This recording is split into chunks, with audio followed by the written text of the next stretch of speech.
Hello everybody, welcome to Sounds of Nature Simulator 2024. And yeah, we're just gonna listen to the amazing soundscape of Black Myth Wukong for the next hour, and then I'm gonna play the game. Enjoy. I'm just kidding, but it's really nice, isn't it? It's really well made. The surround sound is really nice. It's like, it really sounds like you're in the middle of the forest. I have no idea why the game sometimes goes black though. I actually don't know. Yeah, first impression is it doesn't seem to be perfect, but it seems fun so far. I didn't know it was that big actually. I didn't know it was like, I think, the biggest single player launch of all times on Steam, which is honestly kind of weird. I don't know why. I kind of find it weird, but I actually don't know. I think it might be the Elden Ring After Effect or something, and people just like good visuals or something, but for whatever reason, this game has so much traction, and I can't really say anything about it but the visuals, right? Because I didn't play enough. But I guess people just like good-looking games. I actually don't know, right? What we're gonna find in the game. But my first impression is definitely positive. But there are some small things I think they could have done definitely better.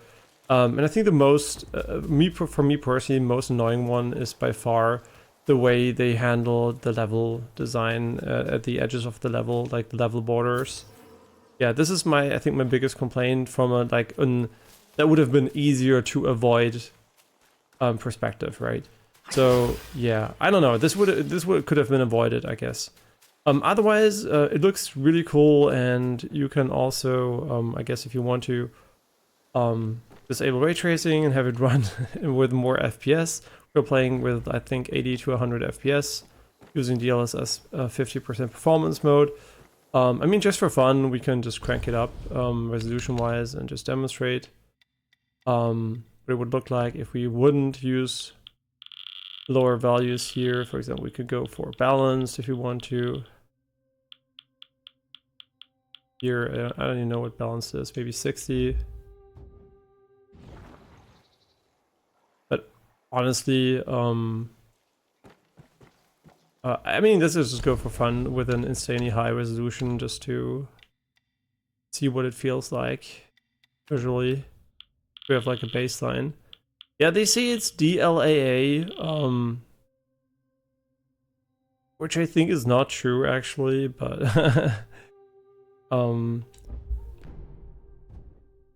yeah, so this is at native resolution. I would call this unplayable, honestly.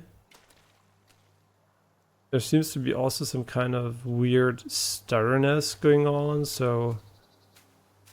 And... yeah, this is not, I mean, it is pretty clean, admittedly, but... yeah, this is not playable, right? At native resolution, you can... I mean, assuming 100% is even native.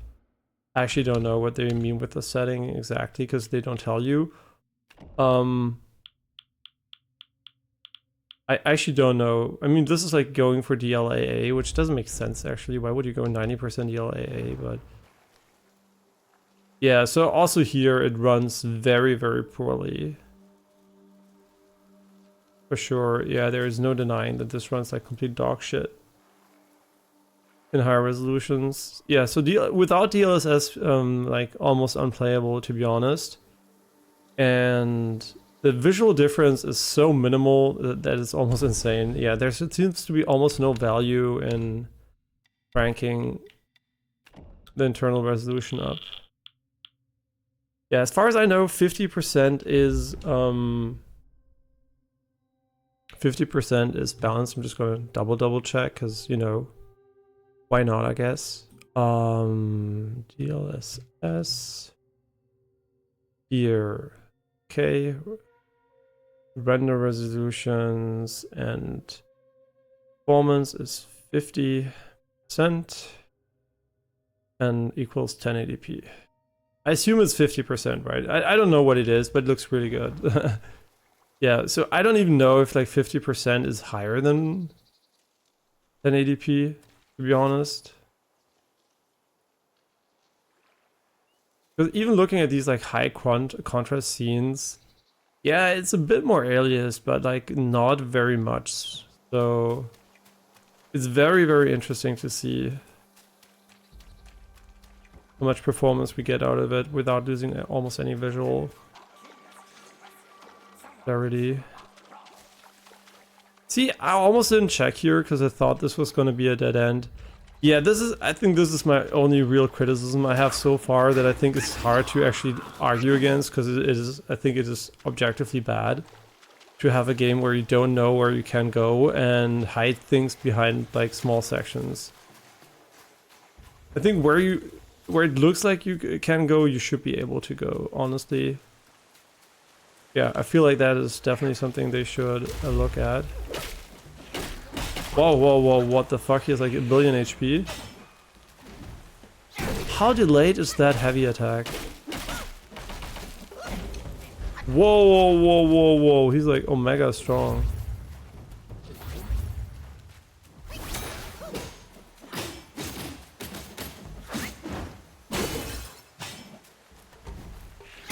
Why is this one so incredibly delayed? This would be pretty strong though. Yeah, 2 million concurrent players. I don't even know what the peak was exactly, because I was just watching the Gamescom Open and Live and they mentioned it. It's crazy high. Yeah, maybe there is a post actually how render resolution works in the game. I actually don't know. Like, I would assume 50% is 50% of... I mean, they literally call it DLSS performance, right? So I guess it should work exactly like DLSS performance. There's no need to double check that. Really interesting how little damage normal enemies do, though. But that's cool that you can jump over this. Yeah, so there's a lot of cool mobility stuff. But then they made these weird level borders and...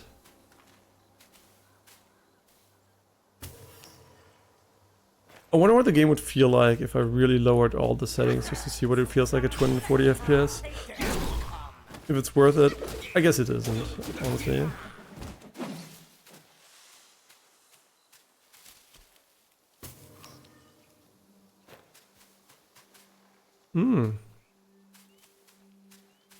You might not be in the know, but this here, for example, this type of geometry takes... Assuming they're the same model, might take a lot of advantage of Nanite by just copying the same model over and over without any reduction in detail. I guess you can use any model. Yeah, I think actually Nanite is like insanely cool, and I think it's one of the most interesting things about Unreal Engine 5, because I think ray tracing is whatever, anything. I mean, Lumen's great, right, and everything, but I feel like the geometry stuff is way more cool than...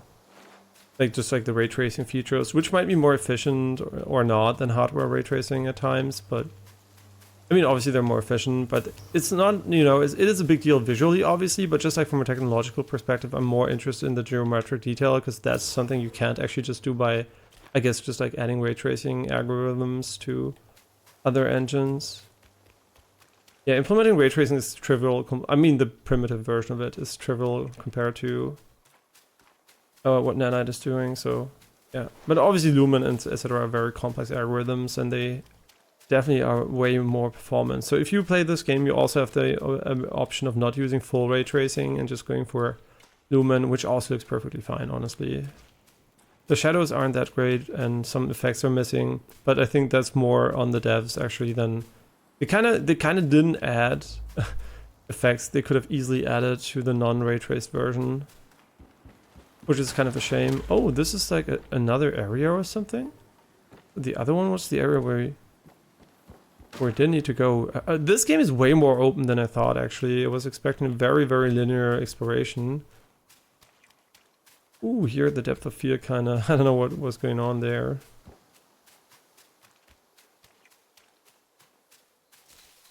But I do wonder if someone has more info on the resolution slider. Wukong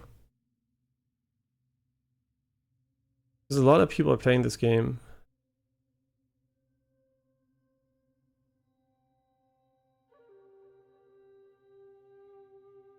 Percent slider doesn't work in Wukong like some people would imagine. It's just a choice between usual quality, balance, performance, and ultra performance presets. 85% is the same as 70. Really?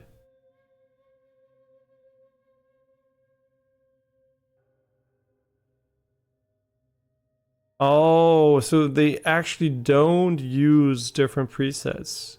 So the slider is basically lying to you. So as soon as it says this has quality, because I was really curious, because DLSS is definitely optimized for these resolutions, right? It was like, that's kind of weird. Why would they suddenly add like a resolution slider in addition to their names, right? Because that would just mean more steps and more inconsistencies. And I guess they literally just have a slider for something that is actually discrete values, which is, I mean, the slider is also discrete, but there's even less steps actually. But yeah, you just choose your setting, which also explains the LA, which explains why the performance suddenly becomes terrible, which is very interesting.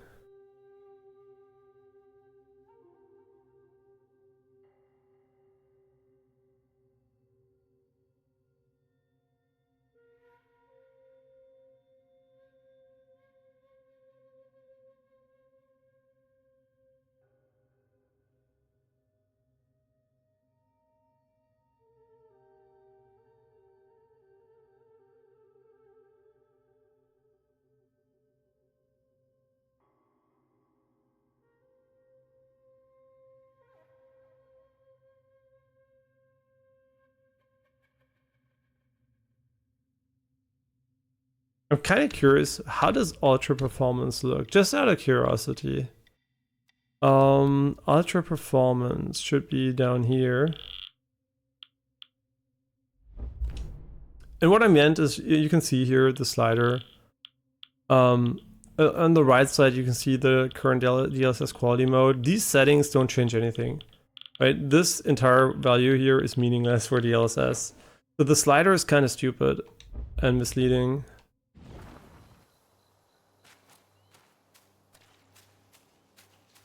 Wow, it runs really well now. I mean, admittedly, this is 720p, right? It should be 720p. Double checking though. Yeah, this is for sure 720p. I mean, does it look like 720p? Hell no, right? If this is like, it looks very good actually for 720p. But yeah, I think like 1080p is like the limit I would go. Huh? Das ist 27p gerade. Also super niedrige Auflösung. Das ist die Nintendo Switch Auflösung. Also von der Portable Version. Yeah, this is actually crazy. Anyone that doesn't believe in DLSS is, I don't know what to tell you, man. This is like 720p. This is fucking Nintendo Switch in the undocked version. Like, yeah, resolution wise. Yeah, I literally don't know what to tell you if you don't think it is actually an amazing technology, because it literally is. It's crazy how much more quality actually sucks performance.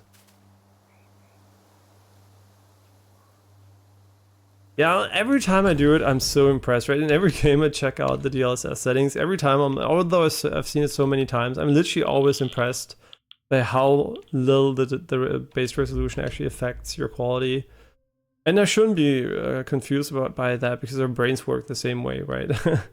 We really have amazing processing going on there, and DLSS basically is just like the PC version of that, and a lot more primitive. But honestly, this is so cool to see. Yeah, I'm really happy, and this also makes 4K displays viable. You saw I couldn't play this game in native at all. It would run like complete garbage at 4K native. Yeah, that's actually really cool to see.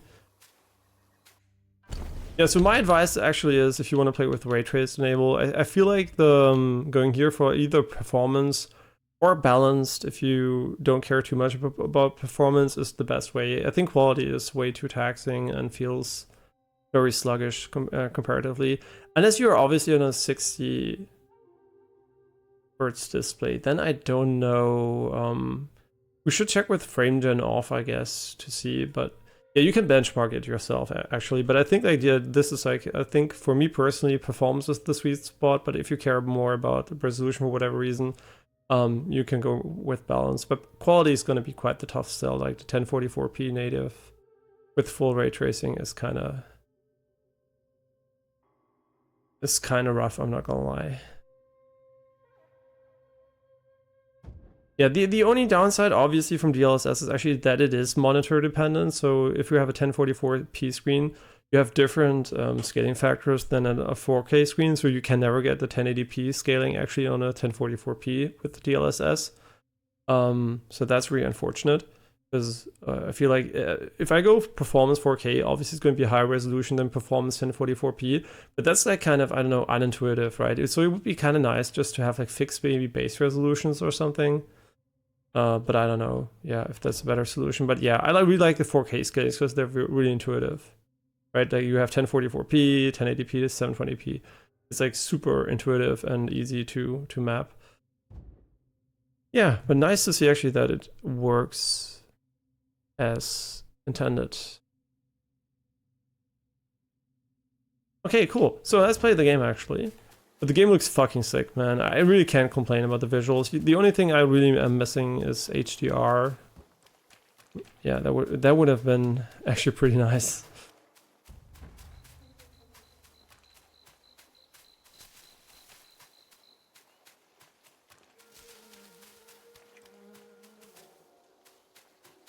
And this is actually the most surprising part for me, is actually that they upheld their visual standard. When we first saw the trailers for the game, we were like, yeah, sure, it's gonna look this good. Yeah, sure. Nice pre-rendered trailer, guys, right? That's what everybody thought when the first trailers came out, because everybody was like, this looks too good. Obviously, the game was had a very long development cycle, but nobody actually believed when the trailers were first shown. And I think it was still UE4 even, that didn't even have nanite or anything. And now it looks actually better than in the release trailer, which is kind of weird, right? You have a game that came out, it was showcased without full ray tracing, was showcased without nanite, and the game comes out and looks even better than the release trailers, which is actually insane.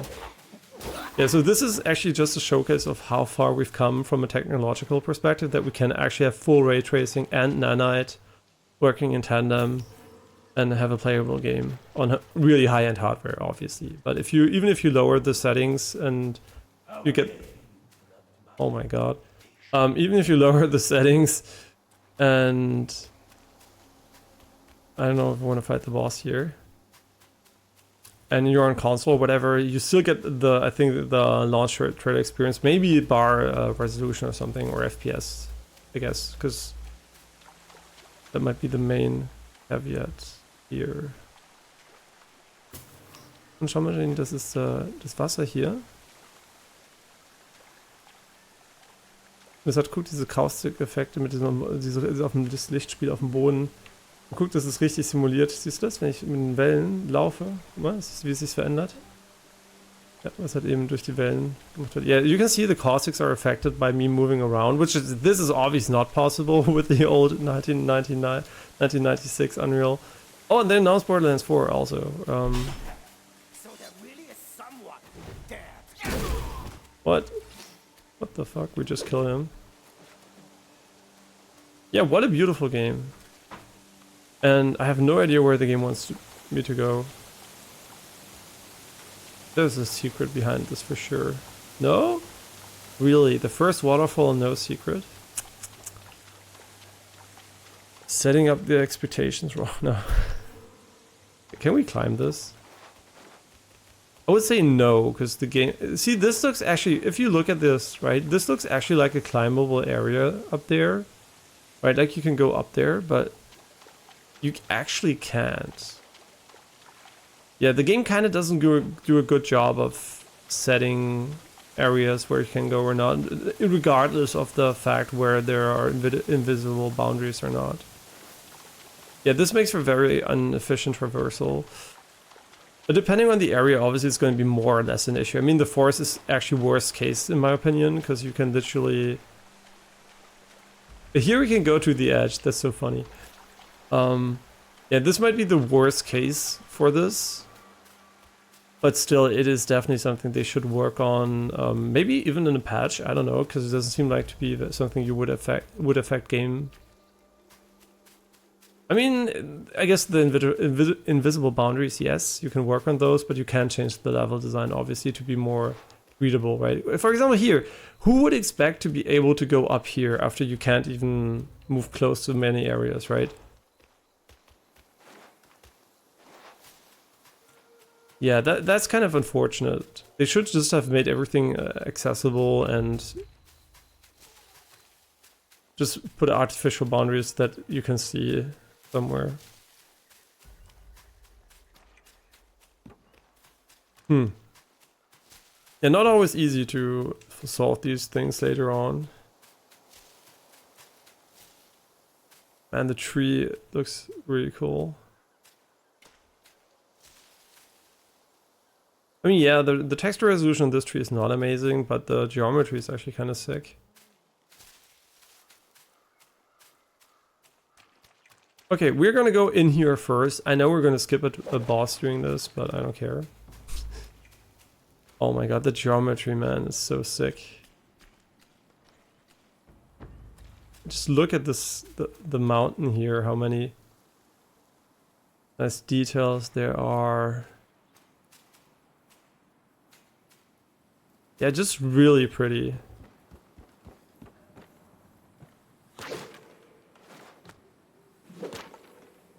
I'm really glad to see China doing actually AAA games now, because it's such a huge country. There must be a ton of talented people there. And just making a normal game that is not a, you know, like a mobile pay-to-win game is kind of nice. This attack is kind of sick though. Wait, can we actually use this jump higher? Oh, this is kind of weird. We can actually do this.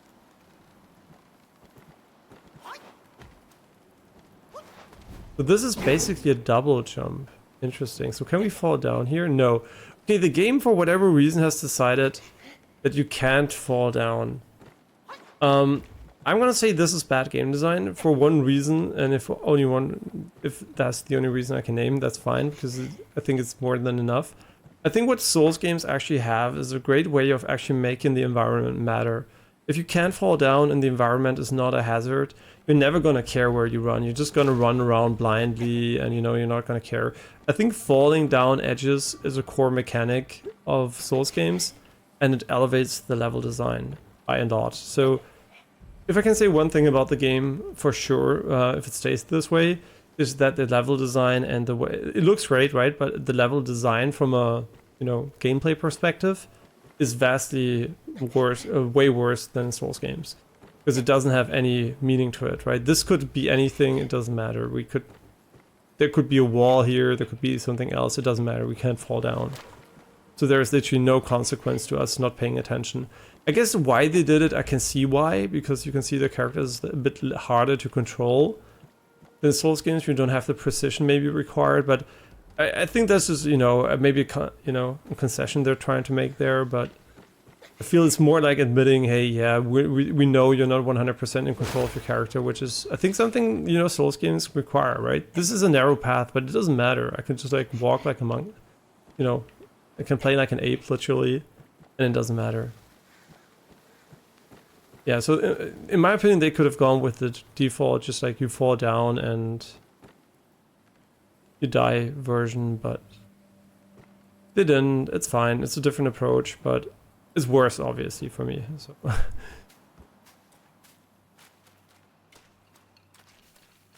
Why do I get the feeling that this is not the area we're supposed to be? But I do want to fight the mini boss, to be honest. Wait, friendly fire? That's cool.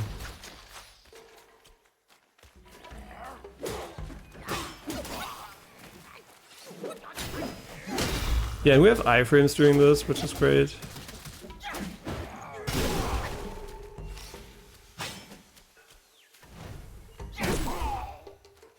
Like, is there another heavy attack or something? It feels so weird that he charges up so long and... Hi, bunny. Yo, you can actually smash.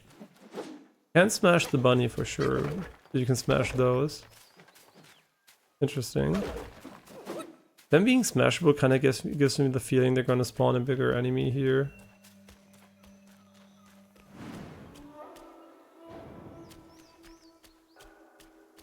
The Guan Yin Temple. I might be spoiled when it comes to this location. I'm gonna go back for the other enemy because I think this is where we're supposed to go. Maybe, actually, I don't know.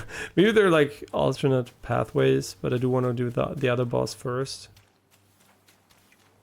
You don't have any mana left, so I guess we're gonna have to rest and come back. But I like that there are a lot of physics-based objects in the world, and you can actually destroy them by moving, and also, like, you know, grass and everything. Like, you know, you can literally interact. Like, and it's not like this fake wiggle. It's actually, you can tell, right? When I walk past this one slowly, you can see it moves a little bit. But if I really rush into it like this, oh, okay, I can't actually do it because we get into the animation like this. So you can see I really knocked it away. But there's like some kind of real physics behind it, not like only, yeah, you touched it, so we played the default animation, which is kind of nice.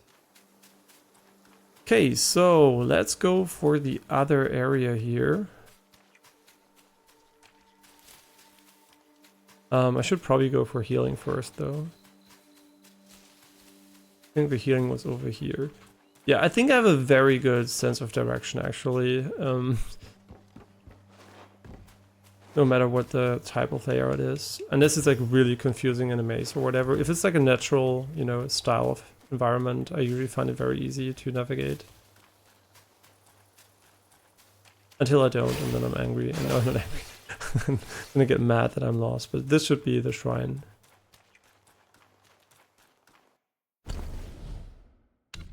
How many points do we have? We have 1 point, and I still don't know why we couldn't awaken this one. Maybe we need 2, I actually don't know.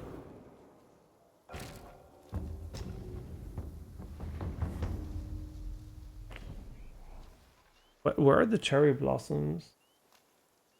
Die habe ich nicht aufgekriegt. Ultra fest zu. Irgendwie kaputt oder so, ich weiß es nicht. Aber das, ne, tatsächlich hatte ich schon mal eine von denen, die so komisch war. Diese Produktionsfehler oder so. Yeah, there's a water bottle I can't open, and you might say, haha, you can't open a water bottle. Are you weak? No, I have very strong hands from bouldering. I think I have way above average strength in my hands compared to, you know, non-trained people. And I can't open the fucking water bottle. No chance. Like, no fucking chance. It's so fucking hard to open. I feel like I'm peeling my skin off instead of opening the water bottle. Yeah, it's so weird. And so the second one, and I wonder what it is, if they kind of forgot to do the plastic stance correctly or something. Oh, did we ever go up here? I was walking around so randomly here that I don't even remember. It's kind of nice how you can go around and just like enjoy the environment. I mean, I guess if you don't want to go for 100% exploration, you're not going to have the problem that you actually want to find everything.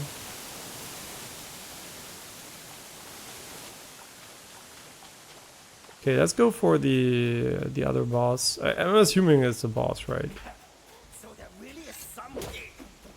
The archer is still above us, but maybe we're far enough for him not to hit us here. Okay, here there should be the other guy. Actually, did we ever check what was on top of the bridge? Oh, this is behind the bridge. Okay.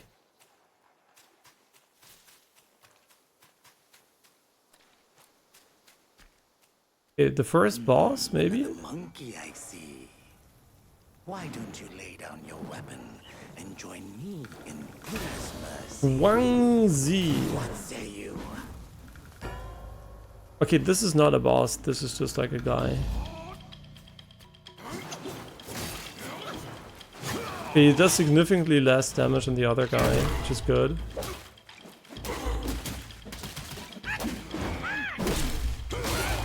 Oh, wrong button.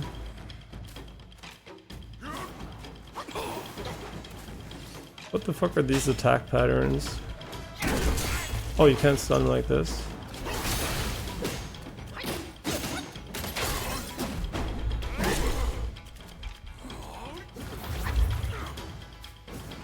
Oh, fuck me, you can TP. It's kind of interesting how slow everything is. And I don't mean the speed. Oh my god, my screen is black. Oh my god, in pause. Can I not pause in fights?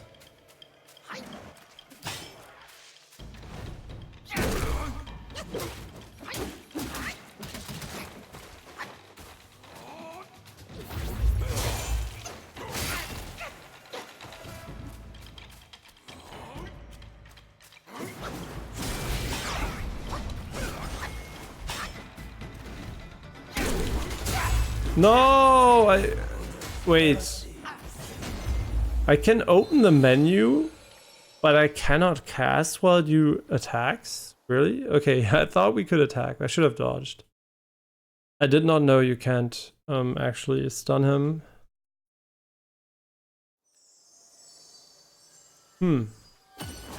Yeah, he's super easy, obviously. We could have easily first tried him if I stunned him instead of... Wait, can I do... Oh, you can open that at any time. Okay, so I'm assuming you can't use it at any time, though. Okay, so... It's actually good to know. I think the fastest way is just going right here.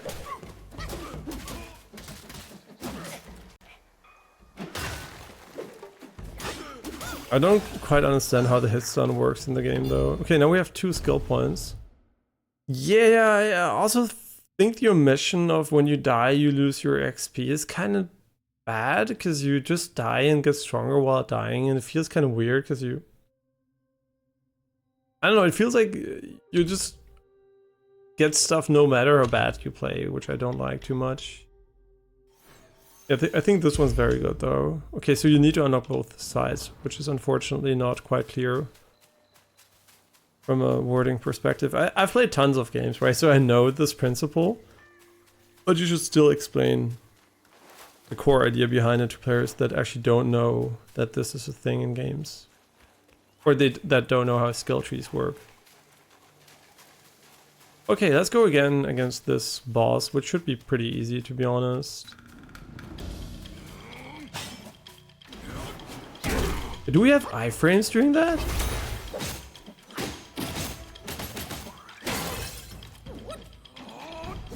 Just wanted to parry. I know this is not the other game.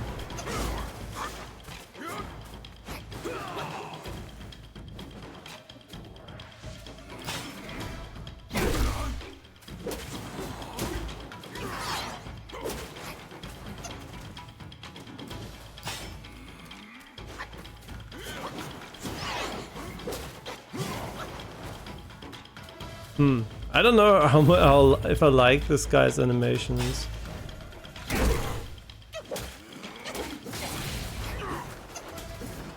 I don't feel quite in control of the combat just yet.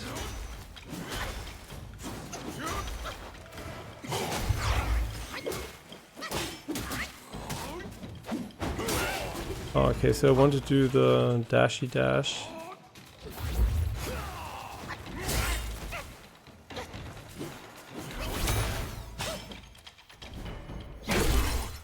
Yeah, this is really bad because you instantly shatter him.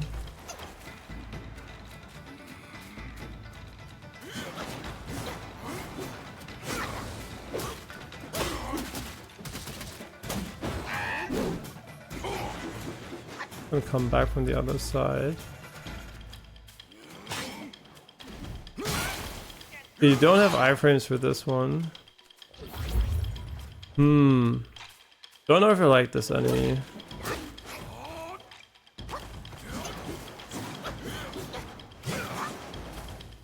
Because you can space a lot of the things, right? A lot of the stuff you can just go from range. We both did the fucking jumping pole.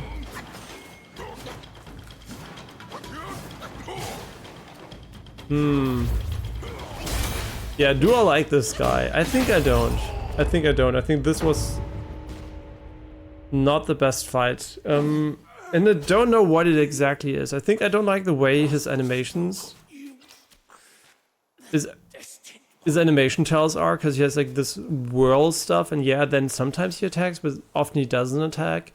But also I feel like there is a significant amount of... Not really lag, but some you can see the camera skip really weirdly when I dodge up here, by the way. That's really weird. The same problem the game has when you jump, basically, when you land. The weird, like, small thing, just, like, way more when you dodge. A really janky camera movement here. Yeah, I'm trying to figure out what it is, actually. The dodging feels really... It is responsive, right? It does it when you press the button. And not on release, so it is kind of responsive.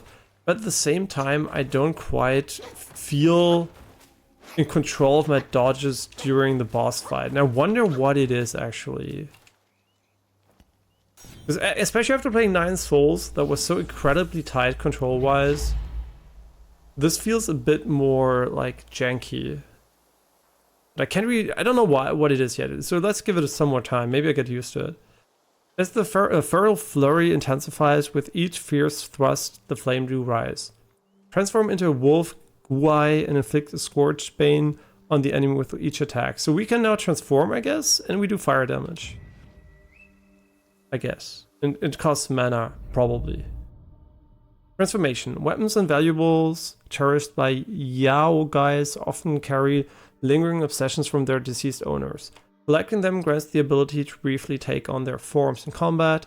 Each transformation has its own strengths, making them worth experimenting with. Maybe a bit like in Sekiro, maybe the different armaments or something. Might. Transformations continuously consume might and require full gauge to initiate. Oh, so they're ultimates. Okay.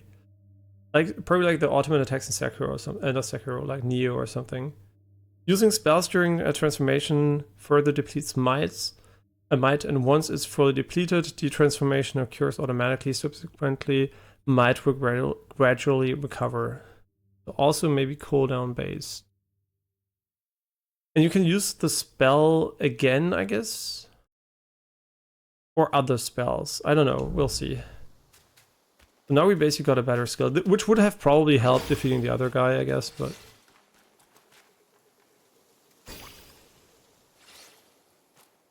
Okay, we got a little bit of additional will. There's a bell over there. This seems like he might have been an optional enemy. Was he actually? Actually don't know.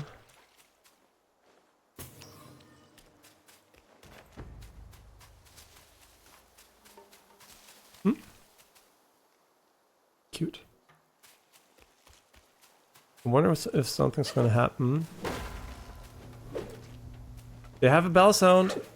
Yeah, sound engineers pass. They have a bell sound. Whenever you have a bell in a video game and it doesn't have a bell sound when you can hit it, that's when I call it either no time or no effort on the sound engineering teams. Yeah, so they definitely put in the effort also from an audio perspective.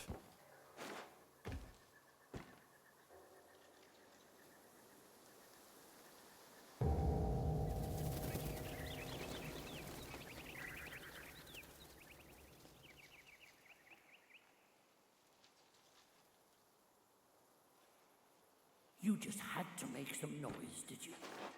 Now everyone knows you're here. When a chime so grand echoes in the forest, Yao Guais will surely be alarmed. Okay. What does that even mean?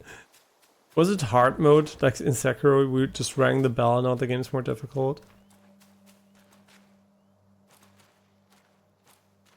And this game reminds me of how much Battlefield 1 was ahead of its time with the ground textures.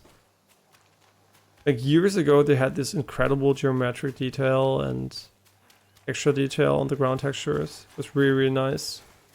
Really a shame that the engine is kind of hard to program in. Yeah, this attack seems kind of stuffed. What does it do again? Self-advance. Here. Staff. During Resolute Strike, the Destined One can see through the incoming enemy attacks and nullify their damage.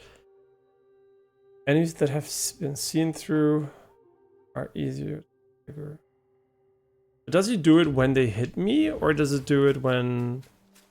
So should I do it when they want to hit me, or should I do it when they... Oh yeah, I get it. Probably just press this as a, like, somewhat parry or something.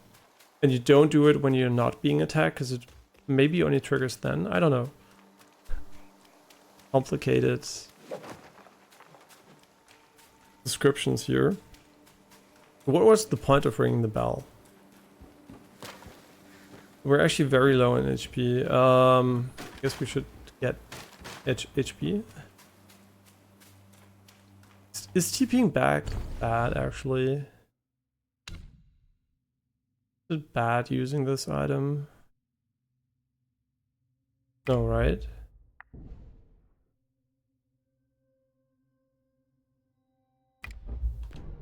Because we don't lose anything for dying, right? So this should be... It's just a TP. It's actually not even... It doesn't even kill you. It's worded like it kills you like in Souls games, but it doesn't actually kill you. Or maybe it does, I actually don't know. Is this game any good or all hype? Unfortunately, I'm a bit early in the game. I can definitely say the game is not bad so far. But it also has a few things which are a bit on the, I guess, arguably not perfect side. But it seems like a solid game so far. It doesn't leave a 10 out of 10 first impression from a gameplay perspective on me. It's more like maybe 8 out of 10 gameplay wise so far. But from a visual perspective, it definitely is very, very nice. Yeah, so visually very, very nice. But gameplay, I would give it more of an 8 out of 10 first impression. So there are a few things that seem a little bit more janky. The exploration, the invisible walls and stuff like that is not 100% optimal. Yeah. So I don't know if it deserves the hype. I mean, I don't know what exactly caused the hype, because I was not that hyped for it. I just like, I was like, yeah, if it's good, I'm going to play it. If it's bad, I'm not going to play it. But, yeah, so I don't know if it's like worth the hype, but that's obviously hard to tell so far. Yeah, in a few hours you can ask me again. I can probably give you a way better answer if it's actually worth the hype or not. I think Nine Souls is probably going to end up being the better game, though. The game I just played before, also a Souls-like. Just because I feel like it's very, very hard to match the perfection shown in Nine Souls. Yeah, but that's, again, me talking from I don't give a shit too much about high-end graphics, right? If it's like a good art style, I'll take that any day over high-end graphics. And we're playing at max settings with full ray tracing enabled, so take that as you will, right? This game looks visually really nice, but Nine Souls also look really not great. But it's just a 2D game, so... how's combat? So combat feels... that is the first impression. I literally did a few bosses, and we're gonna have one here again. It feels a bit like... what game would I relate it to? Maybe actually Lords of the Fallen 2 would be the closest game from a game feel perspective, like in boss fights. It feels a little bit less responsive, because there are animations that take priority, I guess. But a little bit janky, I guess, would be what I would call it at the moment. Good, but a little janky. But that's basically the start of the game, so it might become way better or way worse later. Yeah, and the boss fights so far have been... I would call them, I mean the two I think we saw so far, I would call them like mid, right? Like okay, not amazing or anything. You don't want to set off that beast. In the backyard is Blackwind Gwai's ally, calls itself Lingshutsa. Considering your strength, I suggest you get away while you can, little monkey. Yeah, this is gonna be a boss I'm actually spoiled, because I know one boss, I think. And this is the I think I knew the fire guy, and I know this guy. And then I don't know anything because Digital Foundry had to show something, so they showed the first, quote-unquote, 3 bosses. But this is like the last one. Schau mal, James, voll mit den Blumen. Yeah, like really, really pretty with... Sind gerade gewachsen hier, die Sakura-Blüten. It's really pretty. I mean, visually, if you like good graphics and you have the PC to match that, I mean, even without that, I guess, even with a mid-range PC, I think it would run well if you lower the graphics. That's definitely nice, right? We can craft armor. I have no idea, actually. This gives us +8 of the defense stat, which presumably adds defense by reducing damage, but I actually don't know. And there are also set items. Oh, that's interesting. So there is some kind of loot system that goes beyond just having souls stat values and primitive passives. And also it allows using the gourd while sprinting. Interesting. And this one has significantly more defense.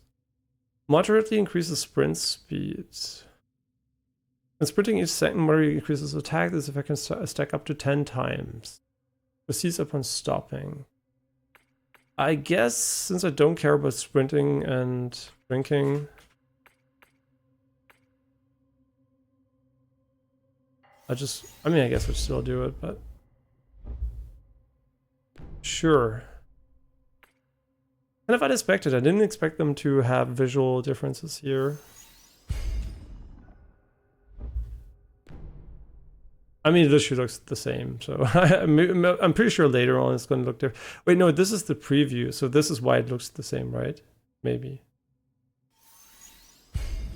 I mean, let's see. I'm just going to craft it for the defense.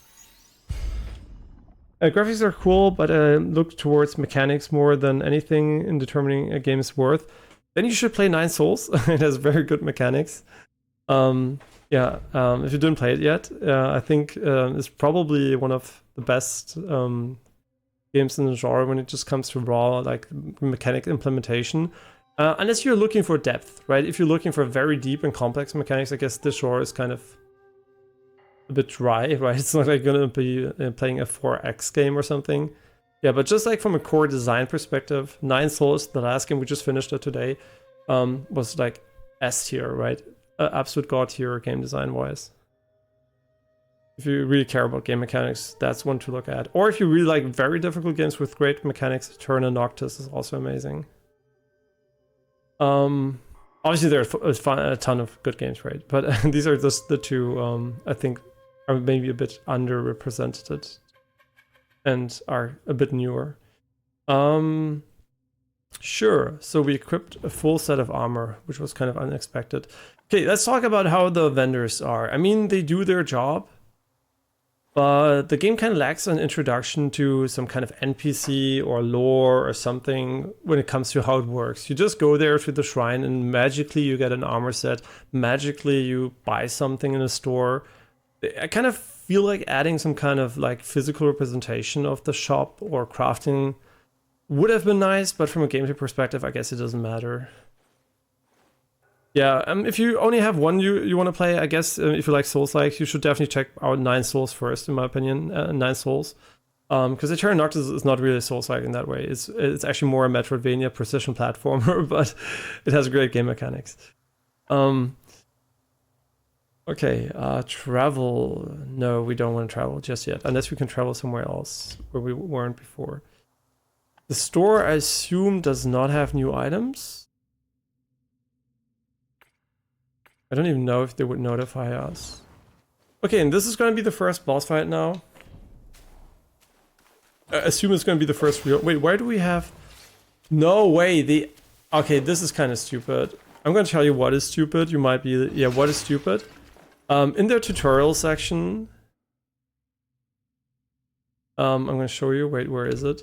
Here, when you go to self-advance and you actually look at the tutorials for the staff stances here, you will notice the character is actually here is glowing while he's running. The reason why the character I think is glowing while he's running is because he actually has the set bonus of the armor set. So they made the video with an armor set passive that visually affects your gameplay. So you are completely confused when you get the skill because you expect your character to glow, right? So that's kind of stupid. Yeah, they for sure should have done it another way because now I know what it is, but yeah, we can go for less stamina cost or something completely different.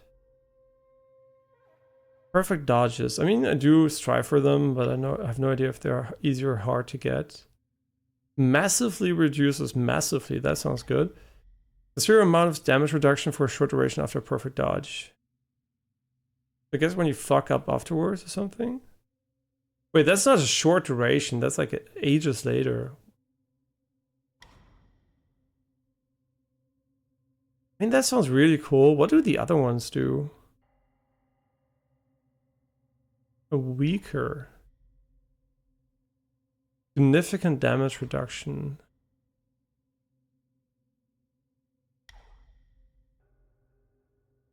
I hate this one. I'm never going to learn this one. I hate blocking. I guess we also should increase HP, because maybe the GERD is percentage based. It might be flat heal or percentage based heal. I actually don't know.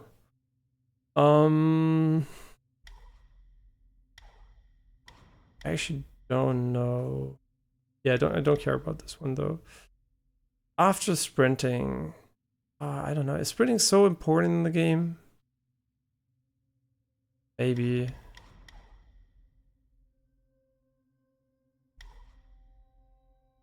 I kind of feel like I still want to go for the dodge first because it's such an essential tool. Yeah, let's go for the dodges first. And then next we can go for this one.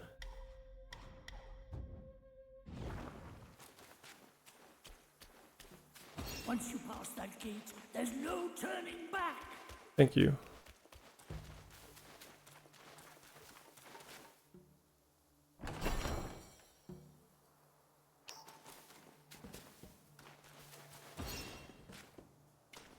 It's so bright over here. Only they had HDR. Cool to see the particle effects also. Like, these effects are really nice. Like, just like some small physics stuff.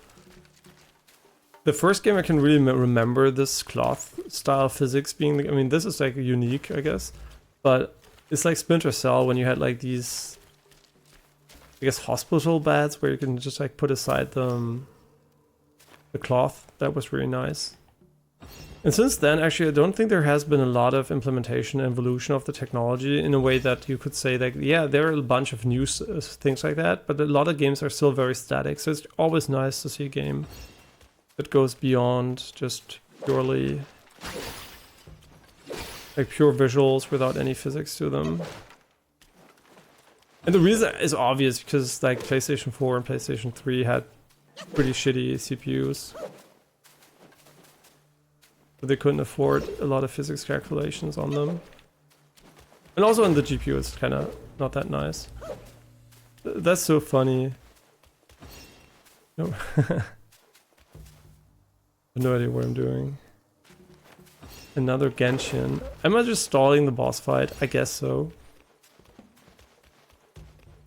Oh, and the question I had is actually, does the game have dynamic day and night cycles?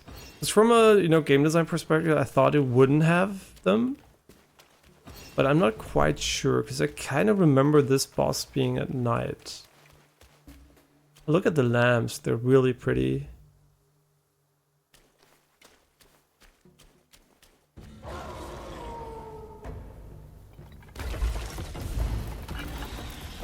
Yeah, so we're fighting against Wolverine.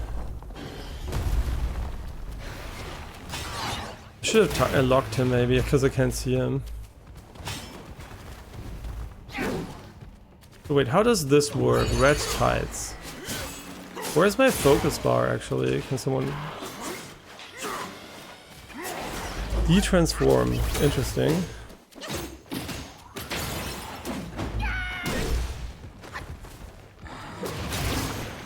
So this should be what the game said is like.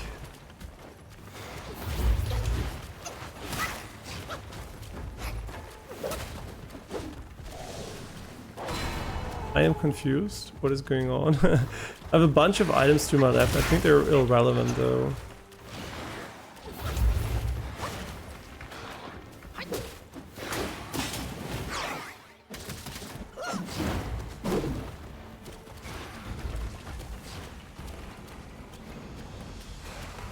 Oh my god, what the fuck, he was so fast.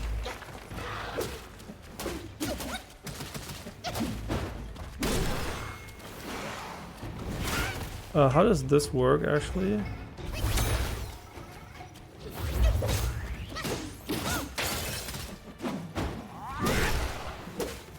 Why am I attacking behind him actually?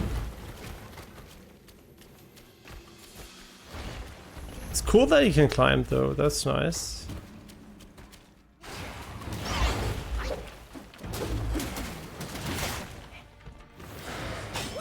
No, I fucked up by pressing the... Oh my god, I'm never gonna use to these attacks. And also fucked my ultimate. We're gonna die here. I'm just gonna wait for my transformation like a little bitch. Okay, he killed us. I feel like he has a phase 2 though, because it's really easy. But maybe he's supposed to be.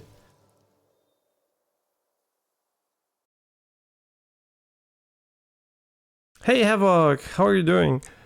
For now I'm more focusing on learning how the magic system works.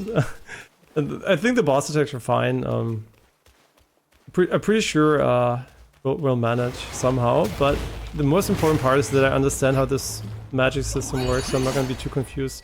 Which is the bar? We actually... Why can't I even hit him?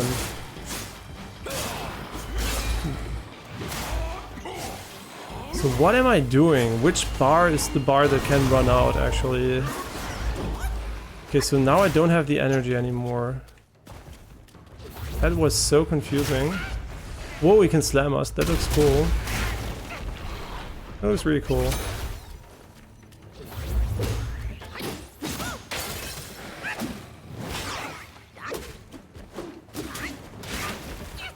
So now we could just try out the iframe thing.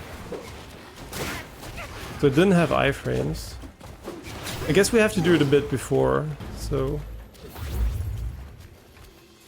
And we just assume it has iframes, right? I have no knowledge if it actually does. I wonder, is it worth building up the combo, or should we just go and attack him directly?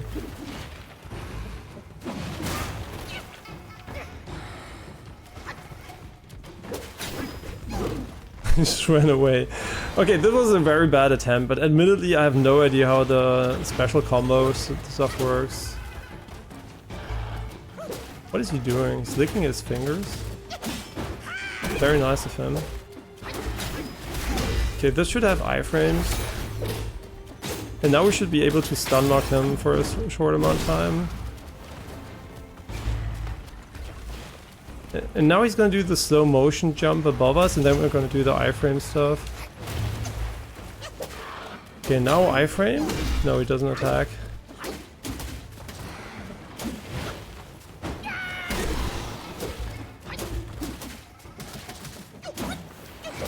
Oh, he has a swipe. Didn't see that one coming. Oh, he didn't chase him.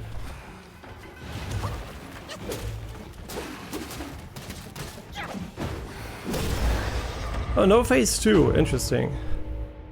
Okay, no phase 2. But good to know. So actually this is an iframe combo. Cool. And we got a headgear, the Grey Wolf mask. Kinda nice. A great pill, the black-winged wire gifted the wolf. Fine. Would be a deserving reward for that. Okay. Yeah, I mean the bosses so far all have been easy, but you know, that's not unexpected for early bosses. And I kind of get the feeling, just based on the reviews, we're not gonna get a really hard game out of this one. I think the difficulty is gonna be very balanced. Because usually hard games just get like shit on Steam for various reasons. Maybe actually it gets really hard later, I have no idea. But just like from an experience perspective, you don't get like 96% positive reviews and thousands of reviews. Or 100,000s of reviews if your game is like too hard. So I assume this one is going to be quite well balanced. At least in the early game.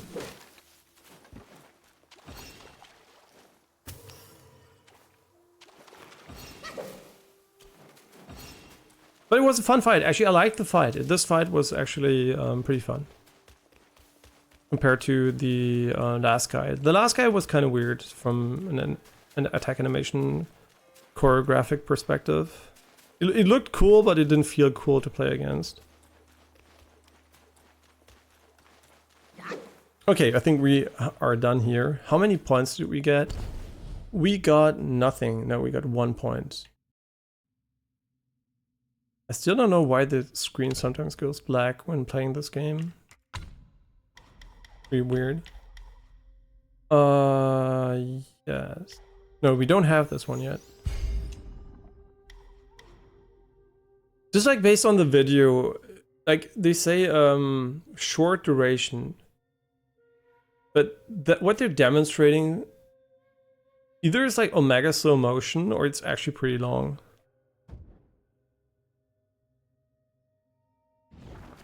Oh, okay, so the later bosses are tough and it might take hours to defeat a single one. That's interesting. So they all are like... did you play Shadow of the Erdtree?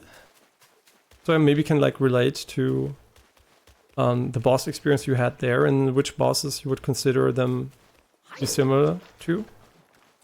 But that's nice to hear actually, because I was hoping for a challenging game. When I first saw the game, I was like, yeah, sure, why not? And then I really hoped like it was going to be challenging. I mean, challenging enough, right? It doesn't have to be omega hard or something, just like enough to be fun.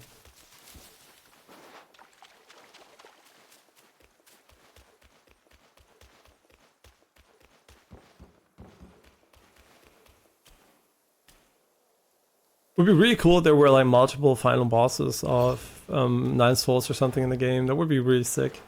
If they're as well made as the boss in 9 Souls, obviously. If they're not good bosses and just because they're janky, that would be unfortunate. But if they're really good bosses, I'm all in for like hour-long fights against them. Celestial Jade Lotus Pill. A miraculous ladybug miraculous pill concocted by the god of longevity in the southernmost reaches of the land that massively increases maximum health. Is that usable? Oh, it just works. Did they say massively? Because we have to talk about the word massively in the context of video games. If I read massively, I expect like a 25% boost at minimum. This was more like, I don't know, 5%, which I don't consider massively. This I would consider more slightly. So if this is massively, then moderately is complete garbage, and slightly is probably can ignore that it exists. Let's just take in the nice temple view here.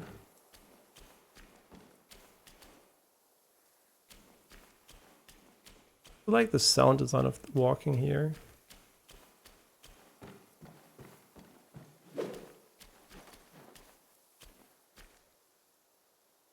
Yeah, it's really pretty. I wonder how diverse the biomes are going to be. Obviously, I'm spoiled because I saw the initial trailer. I think they had some kind of mountain or something, so I really hope there are like more than 2 biomes, but I expect there are, right?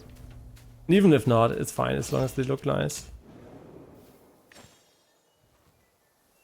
I didn't play it, but I have been watching other YouTubers playing the game, and it took them hours.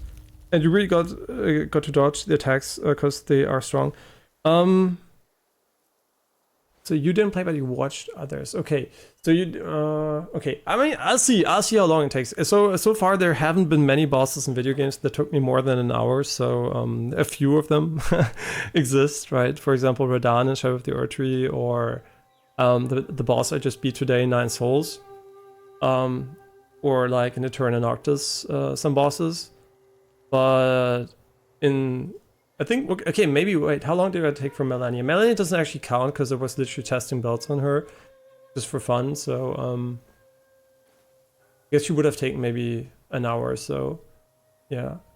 But otherwise, I think Souls games, not a lot of bosses have ever took me an hour. I mean, most bosses in Elden Ring I first tried, so they didn't take me an hour.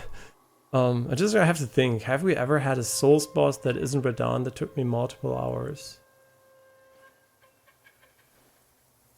I don't think so. So this game would be exceptionally hard if I took multiple hours for multiple bosses, right? If there were like 1 or 2 bosses, no problem. That's normal. I guess that happens, right? But if every boss would take me multiple hours, that would be a first. I would be very happy about that, actually, if the game is hard enough to achieve that. But it would be kind of, I don't know. I'm kind of curious to see, though. Yeah, I'm kind of curious to see. Sounds good, though. Now I'm happy, because I was worried the game was going to be too easy. So now I'm happy to hear that. Kind of gets me excited. Okay, so we don't have to do anything here, right? Because in this game you can level wherever you want. And I don't have any points. Wait, so the left one is the currency and the right one is the XP. And the XP, I guess, is a function of the number on the right side that says 13 in the bar below it. And the top right is just like the active skill points we still have when it fills up once. And the top left is our money, which so far doesn't seem to have any use, but will probably have later. I mean, it has use, but nothing too useful. Depending on how important getting stuff against ailments is, could be really, really nice too. And yeah, dodging, obviously, I mean, I am a very experienced Souls player, so for me, dodging is not going to be, I think, going to be the issue if the boss is well designed. But I'm curious to see. It could still, even though I'm obviously very experienced at the games, not obviously, but you know, I'm very experienced with the games just from a playtime, I guess, perspective. Could still obviously be very, very challenging and take a while if the bosses are really difficult. I mean, there are 2 types of bosses basically in video games. The bosses that you can beat instinctively, right? You can beat them first try or like second, third try just by, you know, like eyeballing it. And then there are bosses. Okay, interesting. And then there are bosses that actually require perfection of learning their mechanics. And the bosses obviously that require perfection of mechanics and like learning their patterns by heart, and they can be intuitively dodged. Those are the bosses that obviously take the longest to learn. And I think Souls games usually don't have a lot of those. They have more of the intuitive kinds. So I wonder if this game is gonna be more in that direction. Because 9 Souls was definitely the one where if you don't master the boss, you're not gonna beat it, right? 9 Souls was pure perfection, actually. Not perfection, but you know, you really have to learn the boss. And Elden Ring, for example, is just like close your eyes and button mash until you win. I wonder where this game is gonna end. Oh, we didn't heal. That's what I wanted to do. Wait. So I'm just gonna kill you and then I'm gonna go heal. Forgot about that one. Got in with your HP. How long does the buff last? Oh, it lasts really long. I really hope you have to learn the patterns. It would be so cool. But the difference between learning patterns and not having to learn the patterns also comes down to the speed of the attacks and the readability. And historically, Souls games often had like very readable attacks, which means you could dodge them on your first attempt. But I think the best way to do difficult boss fights is actually making readable attacks that are very fast. So you know it's coming, but you don't know how to react the first time. I think like that's a good way to get people to learn fair attacks, because there are obviously also attacks you can't read and you have to learn by heart. I think those are a bit cheap, right? You don't know what's coming, you can't avoid them without knowing. I don't like that, but I like once you have to react really quickly and you just take time to learn the patterns that way.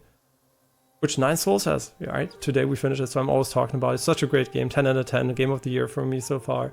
That's why I'm always referencing it, just because I think it needs as much publicity as it can get. Such an amazing game. Okay, let's rest. Doesn't do it automatically, we have to do it manually. Refills mana, which I think was mentioned by the game, but not really in detail, so no idea how we regenerate it beyond resting. Okay, I really hope it's one of those games where you have to figure out the bosses, you can't just like beat them easily. Did you play Sekiro? I mean, did you play any Souls games or did you mostly watch them? Because you said you didn't play this one for now, but because did you play Sekiro, for example? Because there are bosses, like for example, the last boss in Sekiro, I know there were streamers that literally rage quitted that boss and a first tried it. So I just hope it's not like with that case again, right? That like people just getting shit on, but the boss is actually not that hard. I'm just worried that's going to be the case and then I'm going to be disappointed. What is this guy even doing? I actually don't know. Oh, is this a chest? Yo, this looks like something you could buy in you know, a theme park assets store or something.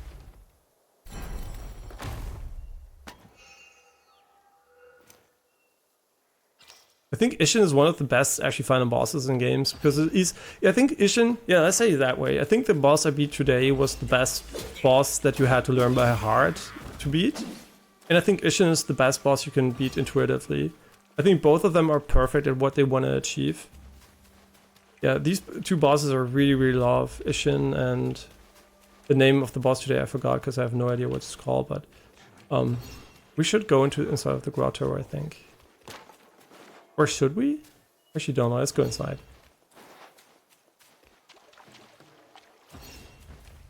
Yeah, Ishin was such a great boss, man. Just like, you could side read him, but just like, you know, you had enough time to make a few error mistakes.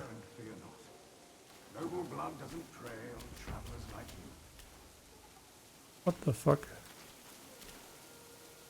Wait. You know what I'm the most interested in. Doesn't have a big horse penis though. Okay, never mind. We're safe. You look like a Yaogwai from these parts. Have you come to earn the Black Wind King's favor? Hear me. That bear is but a hollow shell. He can grant you nothing. Don't waste your time on him. Yeah, slightly low resolution on the light shaft, but that might just be because of the low base resolution of 1080p and it's not upscale correct well, I guess, the volumetric part. But that's fine, I don't mind that. He lies about cheating death and even the treasures. His followers are, all of them, deceived. Blackwind Gwai is a sly one. He preaches virtue with a heart full of greed. Well, I wouldn't entrust him with my plea. I don't know why you are here, but you should be vigilant. Now, I'm pressed for time. Fare thee well, then. I think he's done. Oh, that's actually nice. You can't talk to him anymore once you're done, so you don't... Never mind. I don't know why you are here. Okay, but he's done. But you should be vigilant. Okay, so this is like an NPC. I have no idea if NPCs have like quest lines or anything, so... Oh, it's a mouse. The mouse also has like an instantaneous acceleration. Instantaneous one. Pretty cool.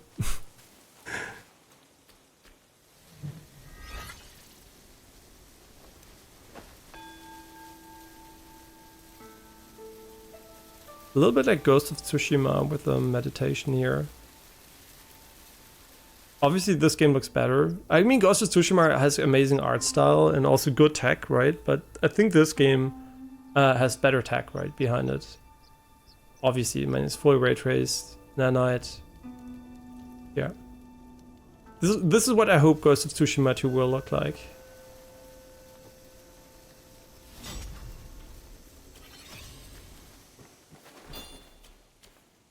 Okay, I guess we get XP from doing it. That's cool. And I'm so glad to see so many goods. You know what? I'm really glad we're seeing so many amazing Soulslikes out of non-From Software developers. Because for so long there was no competition. And now we get a lot of good, you know, quote-unquote substitutions for From Software games. Or even like, maybe even on par games, right? In some cases. Which case? 9 Souls. 9 Souls is my 2D Sekiro, so quality wise identical to in my mind. Yeah, so really glad to see all that competition, and even the ones that are better or worse, right? I mean, Lies of P and Lords of the Fallen 2 are both great games. I mean, even better games in some regards, but also worse in others. But it's really nice to see that they exist and the devs are all making their first attempts. And From Software has like, I don't know how many games. So once the other devs also get more time, they're going to make amazing, even better games, right? So pretty sure that the genre is going to become better and better and better. As long as they don't succumb to cheap, you know, difficulty creeping in, you know, like artificial difficulty stuff. And it's just like unfun. Because even if it's fair difficulty, at some point most people will just not invest the time to get good. So they have to find the balance of challenge for veterans and new players alike. And I think like a way, actually, you know what I see in the future? I see in the future two difficulties. I see the base Souls experience that's as difficult maybe as Dark Souls 1 to 3. And then I see like the new Souls experience that is like maybe Shadow of the Erdtree even more difficult, right? Like the veteran experience, like these two experiences, difficult and mega difficult. That would be so cool. They don't add easy mode, but they add actual hard mode. That would be kind of sick.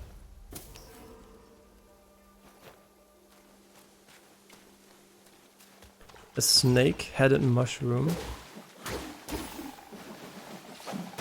So how does this work? I just put on red tights, but where is this ominous...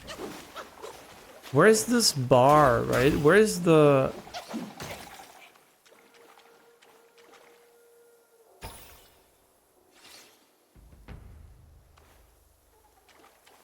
Like, the thing I'm the most confused about is where is the tutorialized ultimate bar? Red tights. Red tights. I kind of feel like I want to put that one on Y instead of this one, but I don't think we can do this here.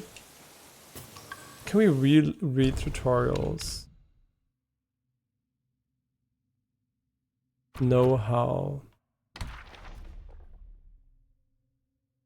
Wait, what? You're gonna teach me a perfect dodge in the fucking know-how? Okay, let's read this. Press B, the instant enemy attacks to perform a perfect dodge. Dodge the incoming enemy attack when it's just about to hit you. A well-timed dodge can build up more focus. Hold to charge, build up focus. Charging costs stamina, okay. Focus opponents build through hits, charging perfect dodges. And can be spent all at once with a heavy attack, dealing more damage at the expense of more focus points. I kind of like that they give your heavy attack a real reason to exist, or I guess light attacks a reason to exist, so you can't just spam either. You don't have like one attack button you can mash over and over again. Varied combo. Follow a light combo with a heavy attack to trigger varied combo. If the first strike of the varied combo lands, it can chain into a second strike. Varied combos cost 1 focus point. Okay, yeah, this is the one with the iframes. Stamina. Orca stamina, transformation. Weapons, invaluables, charge, transformation, blah blah blah. Might. But where is the might?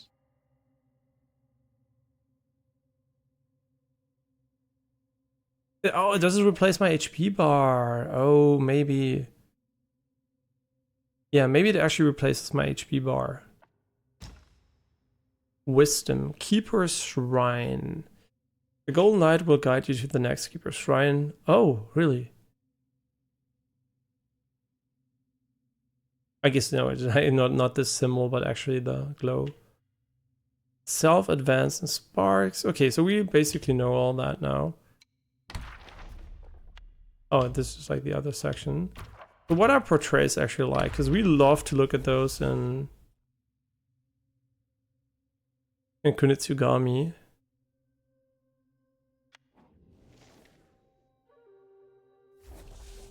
Honestly, I like this. So they have an AI generated image to every single enemy. No, I'm joking. And they have a hand drawn, probably hand drawn, hopefully hand drawn image for every single enemy. That's kind of nice. This is, you know, this is a nice way to put your own culture into the game without, you know, I guess making an over stylized video game. That's cool, actually. That makes it interesting to look at. I thought maybe we could see the 3D models. I was also kind of interested in those, but we got a Jade Lotus. I literally don't remember where it came from. I think this is the cave entrance and the right side was a way up or something.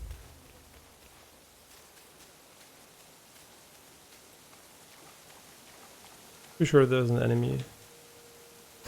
No? Is there like water? Oh, I guess there's no wetness.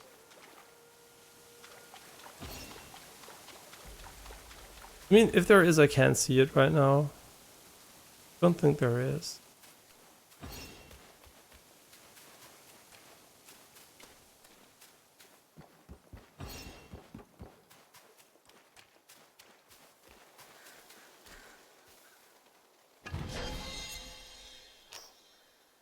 Anti-miasma powder, body cooling powder, longevity decoction.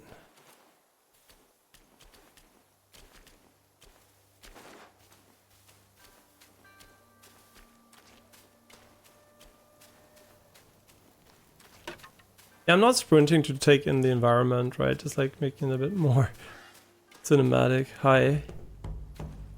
So how does this work? I activate this and it replaces my... Yeah, it replaces my HP bar. It's kind of weird though, to be honest. Oh, we can do the dash. And once the stamina is depleted... Oh, does it consume stamina? And stamina is the will or whatever it's called. This reminds me so much of Sekiro. Obviously looks better than Sekiro from a technical perspective. But Sekiro is also so pretty from a, you know, art design perspective, so I think Sekiro is pretty timeless. Just give me a full ray trace Sekiro remaster, and actually give me more than 60 FPS without a mod.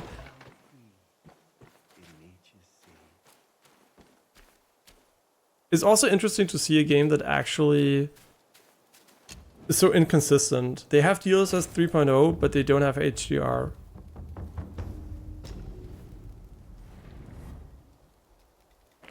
Which is kind of really weird to me. Why would you have such a new technique, but not such an old technique?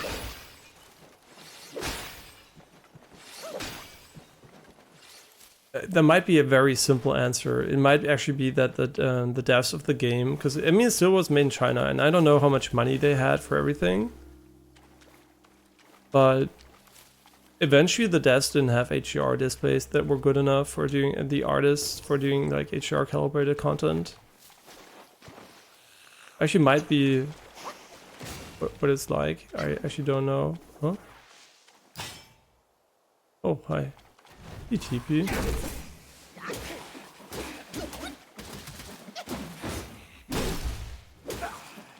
He has a lot of HP, man.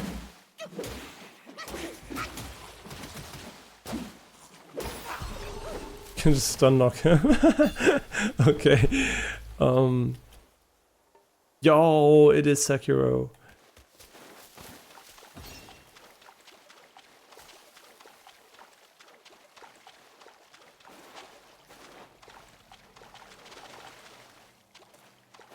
Yeah, you can jump, I know. The game didn't explain to me how to jump, I think, so I'm just pretending I don't know. So up or down? I actually don't know. Man, the shadows and the lighting is really nice. Really nice. So there are 3 ways we can go. Left into the fields, up this, and then to the right into the... I have no fucking idea what it is. Are they like, yeah, there's stuff hidden inside of. And now we can jump. Ah, this is what I meant, right? This is so unintuitive because you can walk against every edge that doesn't kill you. It doesn't kill you, but now it actually throws you down and then you have to go back up. So yeah, my habit of just walking against the edge to see if I can go there will make me drop down so many times when I don't want to, because actually another area. Self-advance, and then we go for this one. Wait, can we just learn it? Huh? I'm confused. Oh, because this is a dead end on the left.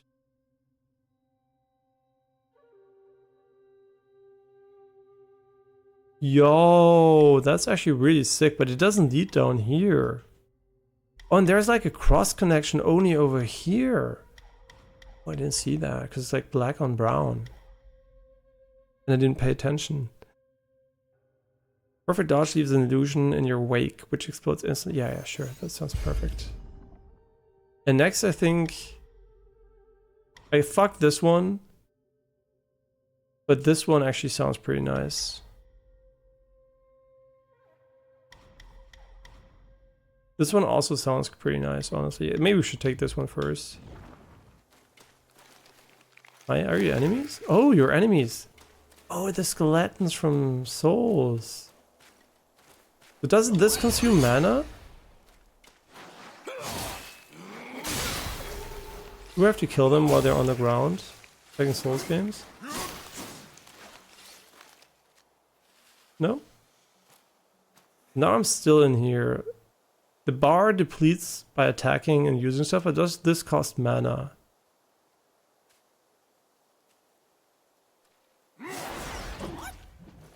It does not cost mana. But skills still cost mana. So wait, this is a really useful skill actually to use. And I think I'm going to put it on Y, because Y is my... Wait, I'm playing Xena Zone 0 actually, so maybe I should put it on... I guess B is fine actually.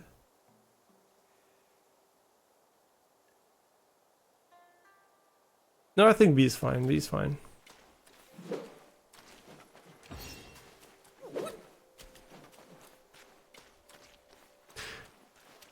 I didn't forget about the field on our left.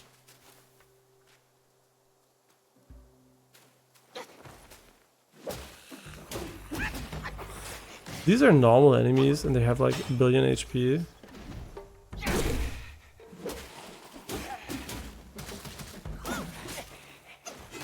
Interesting. And they also poisoned me, which... I only knew if it was percentage based or not.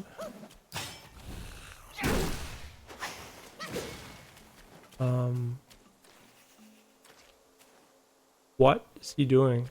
Why can you walk there? Can I walk there? I can.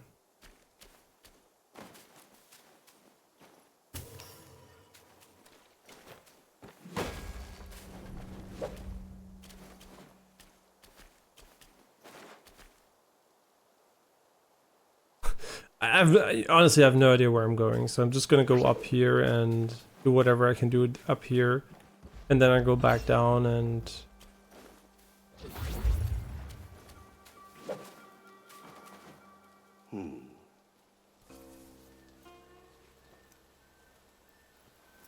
Have you seen those nameless souls adrift on your path? Their wheels float aloft, never to fade. Shame, your god serves little purpose, and mine answers solely to me.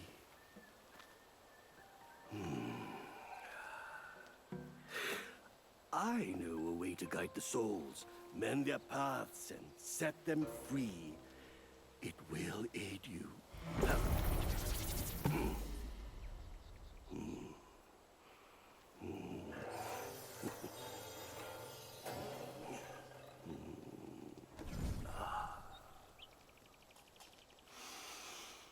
Now, this is better.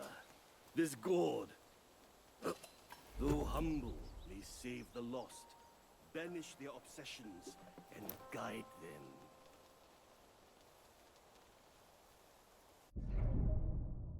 The Blessed Gourd. Under the guidance of a wise master, the Destined One has mastered the art of spirit absorption. The gourd possesses remarkable divine capabilities, allowing it to absorb lingering wills of spirits left behind by formidable Yaoguais who have been defeated. So I guess I can level it by defeating bosses?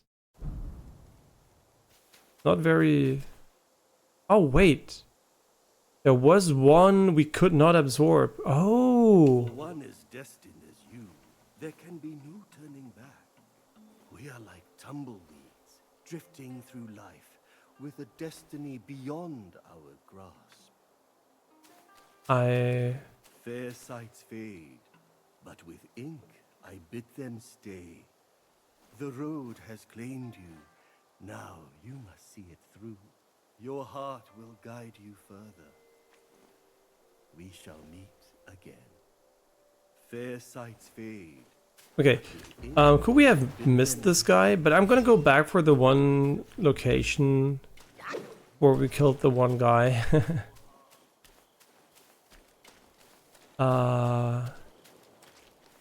This is the temple we came from, right? Oh wait, actually I don't remember. No, we came from here.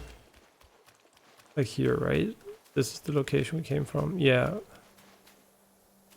Went up here and then we went over here, and then I want to go back to the Yeah, we can't go right here, so we could go up there. Or to the left towards the fields. But that's for later, because we're going to TP back and hopefully suck in the soul. Oh, there's a function for this. Nice. Yeah, because I knew, yeah, this guy. I knew this guy had something on the ground, and I wasn't sure if it had like, if it was like a bug or something. I do wonder why the screen turns off from time to time, though. Usually it does that when the TV wants something, but...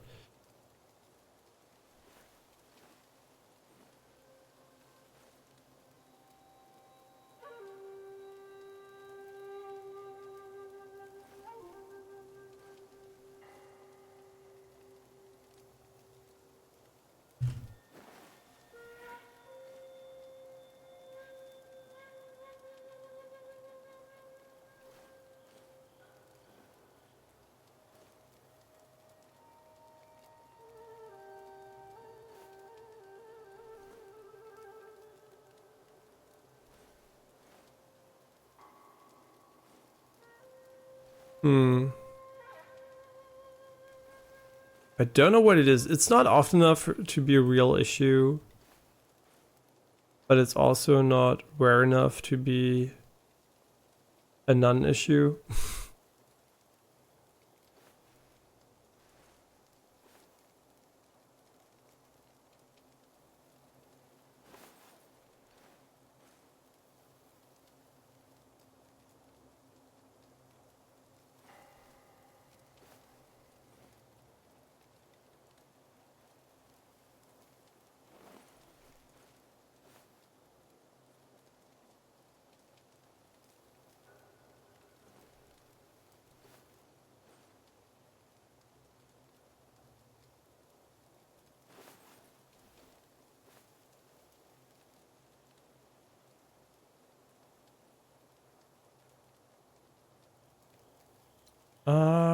Yep. And what does it do? Hey, seriously, what does it do? Huh?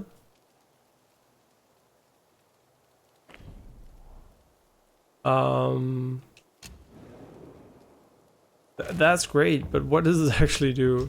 Oh, here, cultivate spirits. Take the form of wandering white. Bow with utmost devotion and ram the foe with your bronze skull, dealing massive damage. Reduces the key cost for the skill. So they took the Neo approach where you can actually defeat enemies and get their skills. Interesting.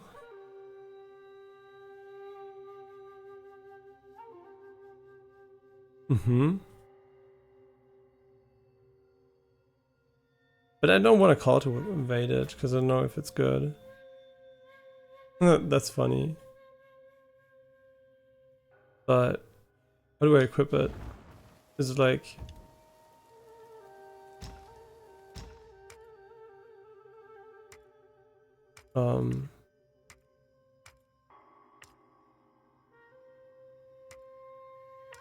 Wait, these are not... Oh, they're different things. So we only have left and right here available.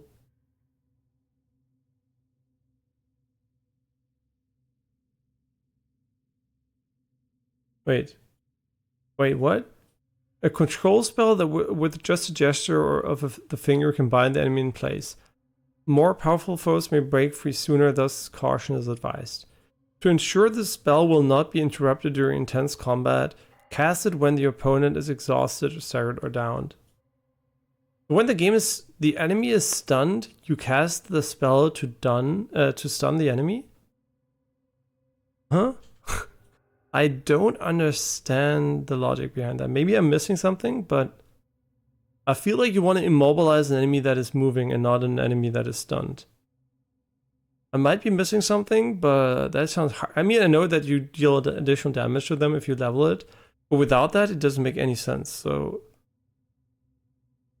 kind of very weird description of the spell. Like the weirdest description I think I've ever seen of a CC spell.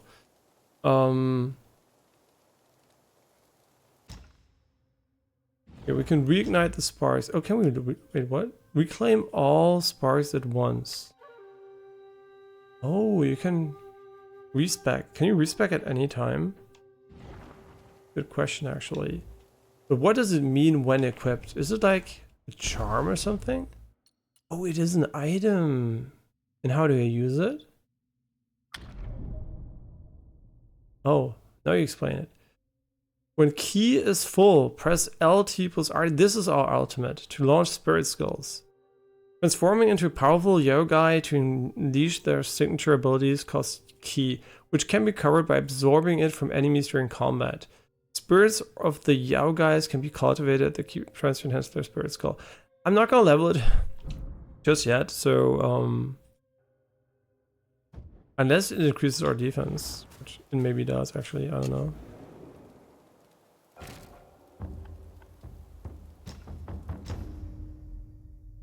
I mean, why not actually, just for fun? Should we? What does it do the next time? I'm just curious.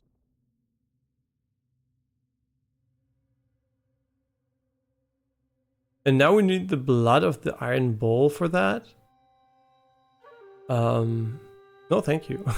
Let's go for ones. And where is my key bar? I know where my keyboard is. My key bar is not next to it. It technically will be, because it's just above it, but I just wanted to kill him. I don't know why. It's just like video game logic. I don't want to go there again. I want to go somewhere new. For example, the fields. Okay, so this is the way we didn't go the first time. And the field should be around here, right? Yep. We can jump. What was here, though? Wait, do they respawn? 540. I don't know. I feel like this might actually lead around to the flower fields if we go to the left. Hi, are you an enemy? Oh, for sure. Come on, you must be something that because no, they put skeletons that don't respawn in the game.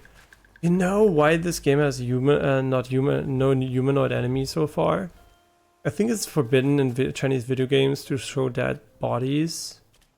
So they just took mythological creatures. Yeah, that's the I guess the shame of the Chinese government being so restrictive. We're never going to be seeing like these normal quote-unquote games from China when it comes to enemies because they can't literally show them legally, so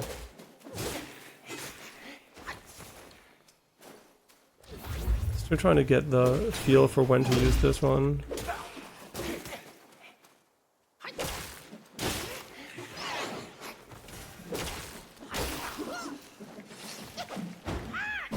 Oh, he's dead already. Nice.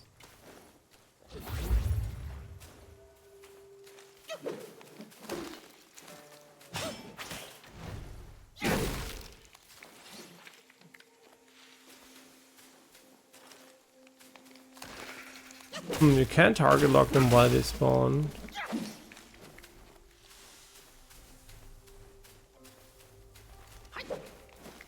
Oh my god. Do they even deal damage? Where is my key? Oh, it feels very slow. Did the game tell us how it regenerates? I don't think it did, but I'm just gonna double check.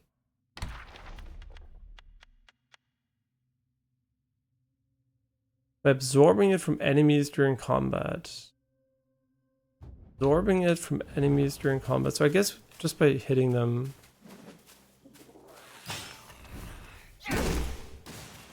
What the fuck is he doing?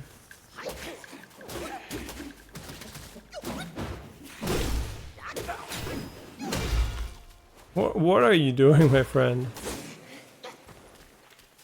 I find it kind of hard to tell when an enemy is actually attacking me and when he isn't.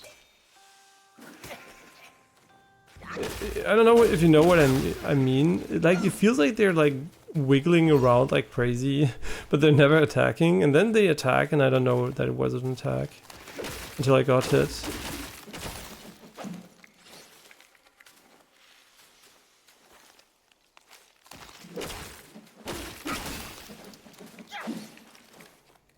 Okay, and this stance is called the crushing stance.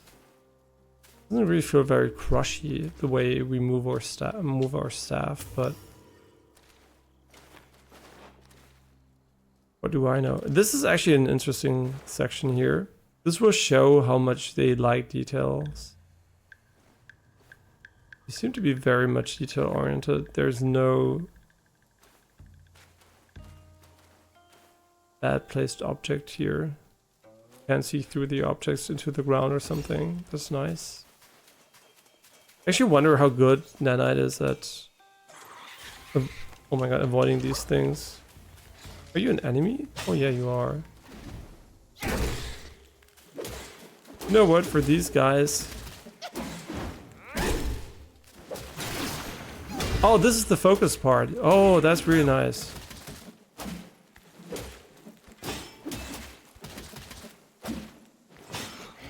It is meant as a counter, so...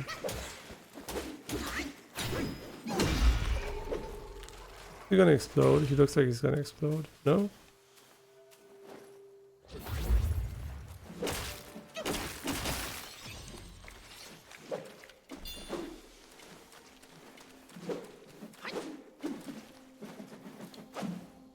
He does so many attacks. So my prediction that this is gonna lead to the flower field seems to be wrong.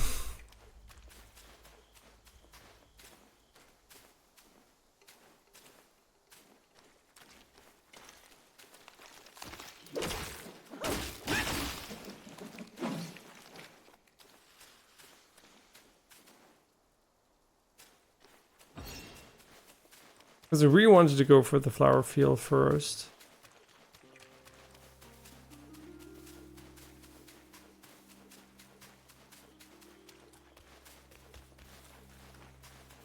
And they also kind of copied the music approach from software games by making the environmental music very, well, background music and not really like too aggressive.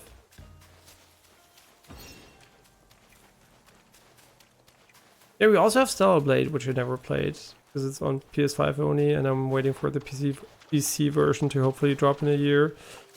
Hopefully it's not another Bloodborne situation. This looks like there's going to be a boss fight. We don't have full heals, but I don't care. Since we don't lose anything for dying, I'm just going to die once and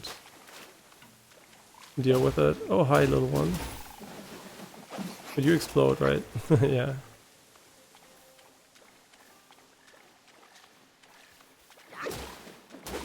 Well, they're using the physics here. You can actually see where the enemy is before he actually moves. Yeah, there's like this mini boss here. I mean, I predicted him being here, but...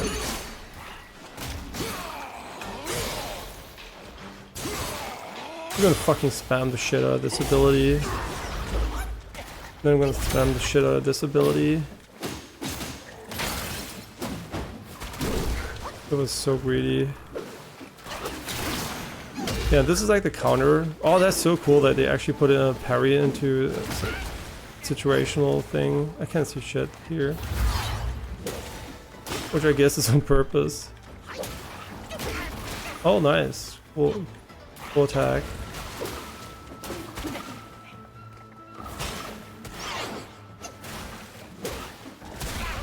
Wait, I don't have focus. That's why I'm getting hit.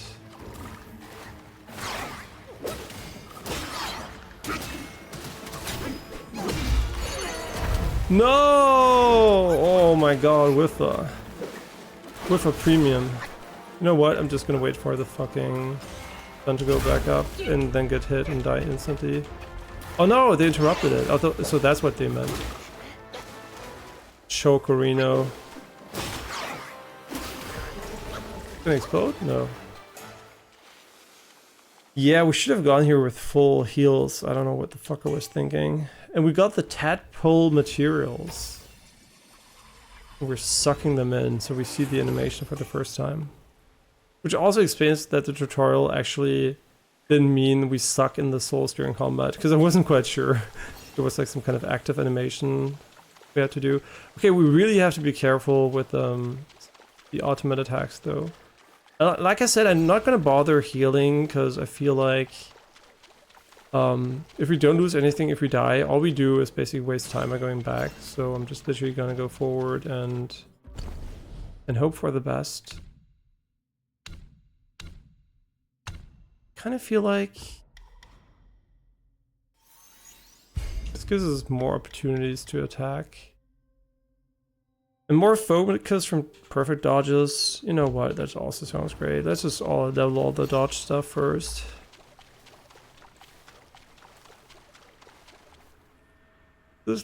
Wait. Did the boss refill our heals? Wait, what? Or was it the green stuff we just picked up?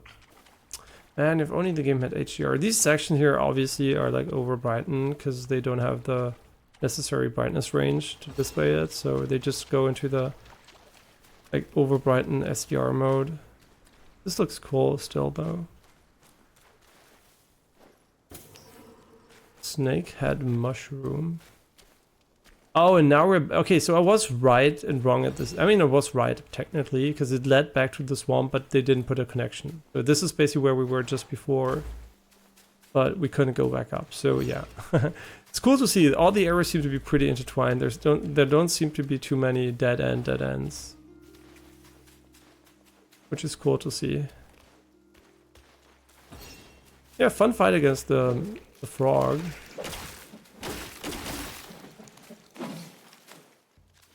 I'm definitely going to take another set if I can, because I don't like the running in fights too much. I know it's very effective, but since they don't put it on dodge, I feel like pressing down the stick is a bit too cumbersome for me mid-fight.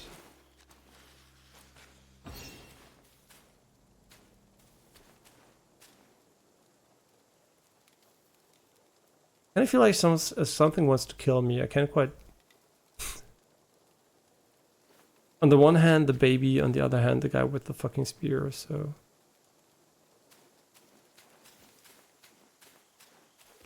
Did we? No. Unless they respawn, we didn't fully explore.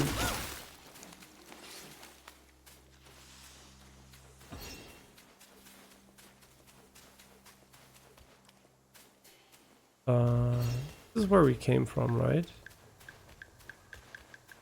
I think.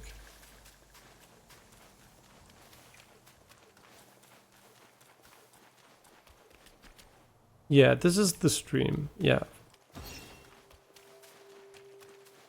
Just making sure. Yeah, so far the game is enjoyable for sure. Yeah, it's fun.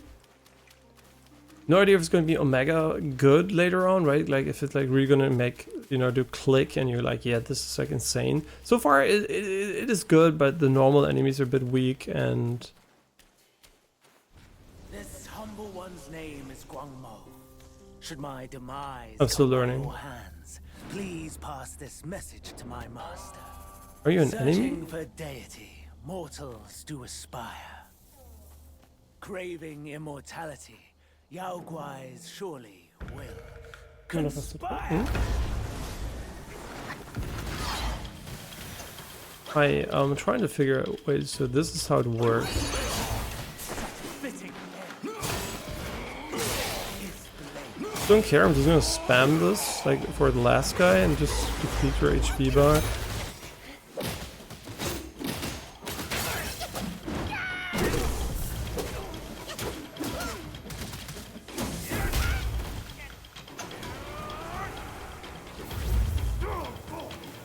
What are you doing?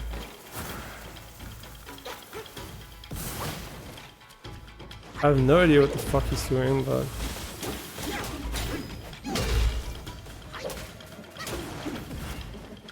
I think he doesn't know either. Whoa, I guess just got almost one shot there. You are confusing the shit out of me, man.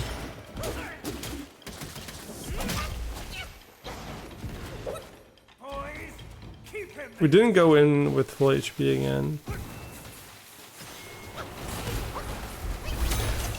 Oh no, the fucking snakes from all sides. Oh, I should have killed the snakes. Wait, did they despawn? Ah, I should have dodged longer. Save your own effort. That was kind of a very easy fight that I threw. But we always go into the fights. I know there is a boss there. I just walk in. I wonder if they have some kind of stake of America though, or if this is going to be a full run-up. Ooh, this is a very, very long run-up. Yeah, good thing the boss is very easy. Otherwise, the run-up could have been a bit more annoying. Also, don't feel like fighting the enemies over and over again before the boss, because...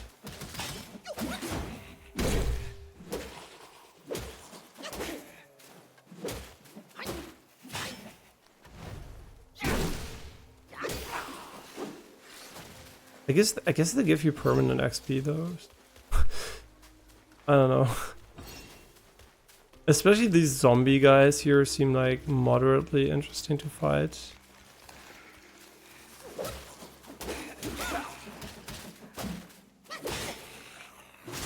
Oh wait, the stamina. Oh, sprinting consumes stamina out of combat.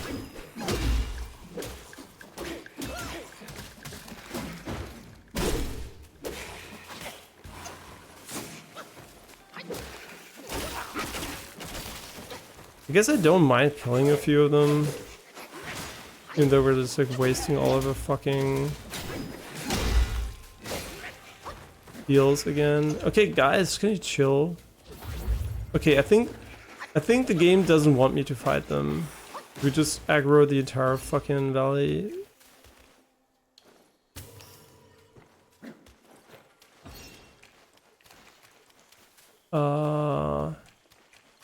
Must have been to the left here. I don't quite remember the entrance. Here it is. Oh, they can hit me while I run? That's nice to see. Are they gonna be in the boss fight though?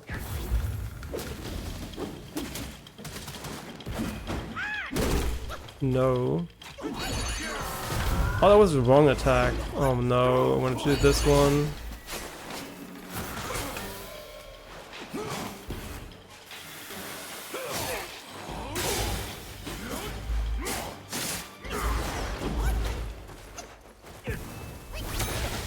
Oh my god, I'm so bad.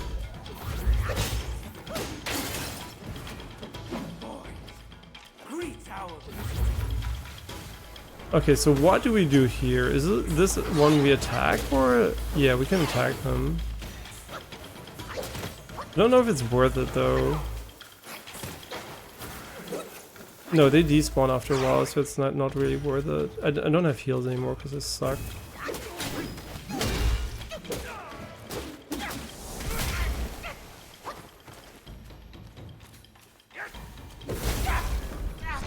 Yeah, I deserve to die. He played like garbage. He's super easy. No, there's no two ways about it. He's very easy. I just kind of suck. But what I do wonder is, just thinking, the checkpoints, right? I'm thinking about the checkpoints because there are a ton of enemies on the way to the boss. And they all have a lot of HP too, so it feels like this is a very old school Souls design. And I'm not sure I appreciate it too much, to be honest, because I don't feel like running through feels good, right? Because you want to fight, but then at the same time you're just wasting your heals for the boss. But in a way, I don't know. I'm more of a...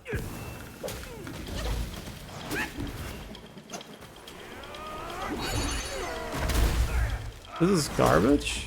What the fuck?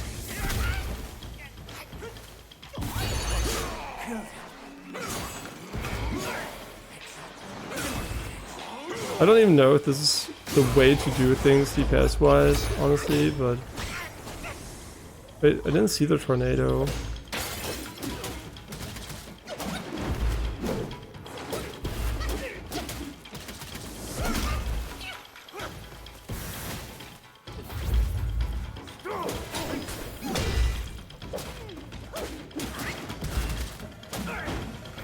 I don't get the stagger system at all, to be fair. I literally have no idea what the fuck I'm doing. Like, sometimes you can just stunlock the shit out of him. and then you can't. I actually don't know. I just like it. He's just a guy, actually. When What is your ability? I remember now, the evil monks abetted Erudagita to burn the great sage and tongue monk alive. That's these two. I thought they were already turned into ashes by that fire. Who would have thought they had turned into Yaoguais? No, so now we can go up or towards the gates. Yeah, Assassin's Creed Japan, or whatever it's called, is also coming out pretty soon. This is like the frog guy. Tongue whip. Moderately reduces stamina cost for jump and jump attacks. What? Moderately increases poison damage and poison resistance. Okay, so I guess this one's better. Can you show me the demo though? I think it's just gonna shoot the spirits, right? No, he's summoning snakes. That might actually be pretty good. Maybe. I actually don't know. The tongue whip. Yeah, I don't know, man. All these seem kind of... This one has the best passive, so I'm just gonna stick to it.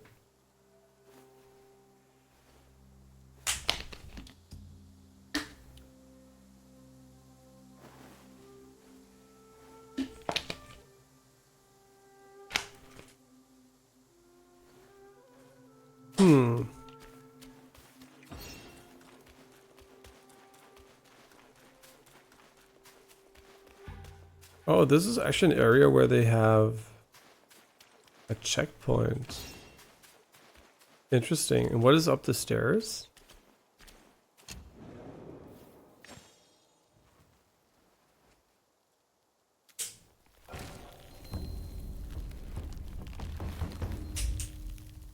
No need to rest. I guess defeating bosses gives you full HP and flasks, which is nice. It's gonna make it more efficient to explore, and you don't have to go back every single time you get a mini boss. Yeah, let's go and get more less dodge boss here. And I guess I'm just gonna max this, maybe the spirit we just got. I don't know. Seems kind of garbage, to be honest. But he has defense, so maybe he's good. I actually don't know.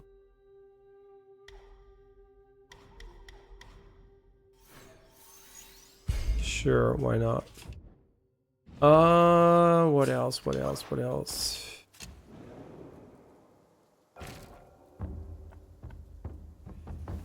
Craft. Cultivate spirits. You know what? Let's just do it.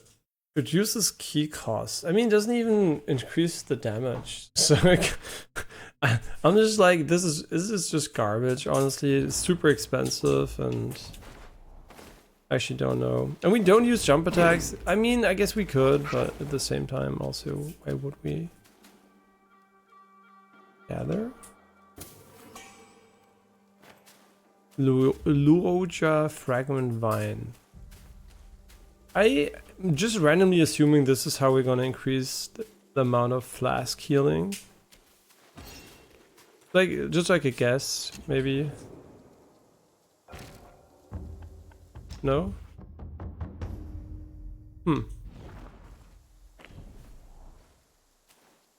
Yeah, I guess let's go back to the stairs, maybe? I don't know.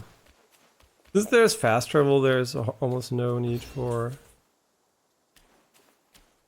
worry about where you go, unless you forget it. And there's... Wait, did Sekiro also not have a map? I see what they did there. But I kind of feel like this game needed it more than Sekiro, to be honest, because it has like a bit more... But did Sekiro have a map? I don't think so. But this game has a bit more open level design, so it feels like it might have needed it more. Another bell. Wait, are they doing Dark Souls 1 here?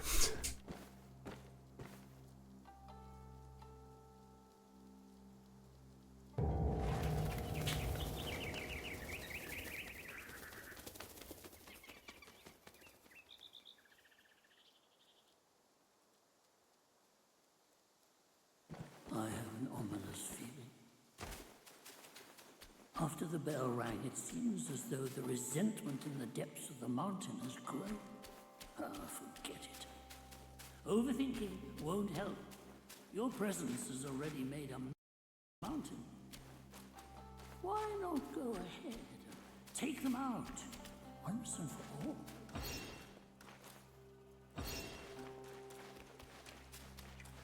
Okay. And is this the mountain they're talking about?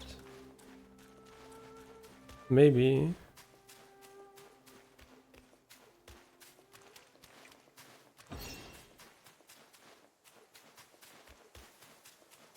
Wait, why did I lose HP?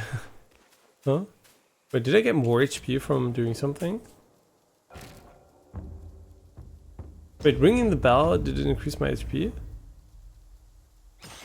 And my mana, or am I just being stupid? Wait, I think ringing the bell, I think increased my HP, didn't it? Or did it?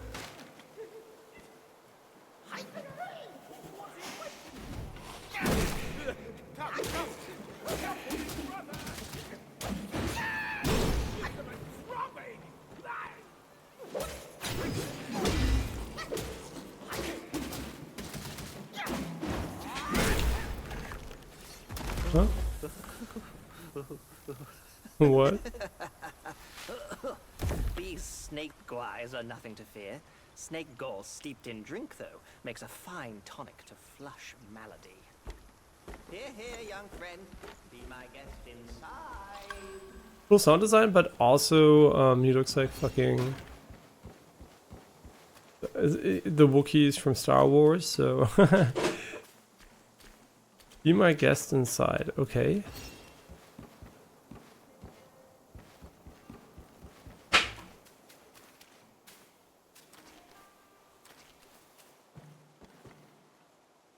When IGN said the game has a lot of bugs, did they refer to the PlayStation version or the PC version? Because bugs have been not an issue so far, but can always change.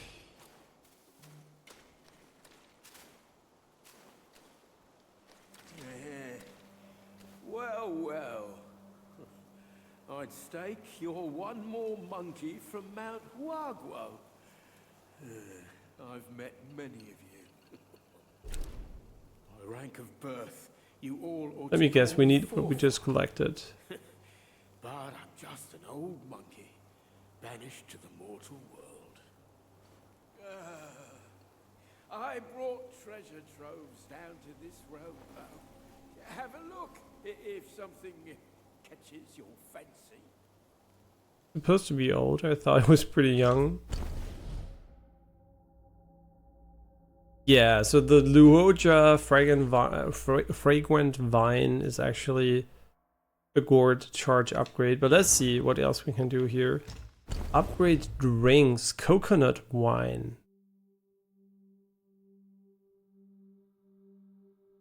Each sip restores 33% of maximum health. Is percentage based? Oh my god, so we're just gonna max HP and then, okay, thanks for telling me, game.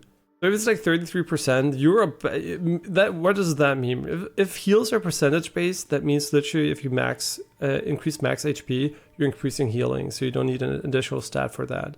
It makes healing, it makes max HP very valuable.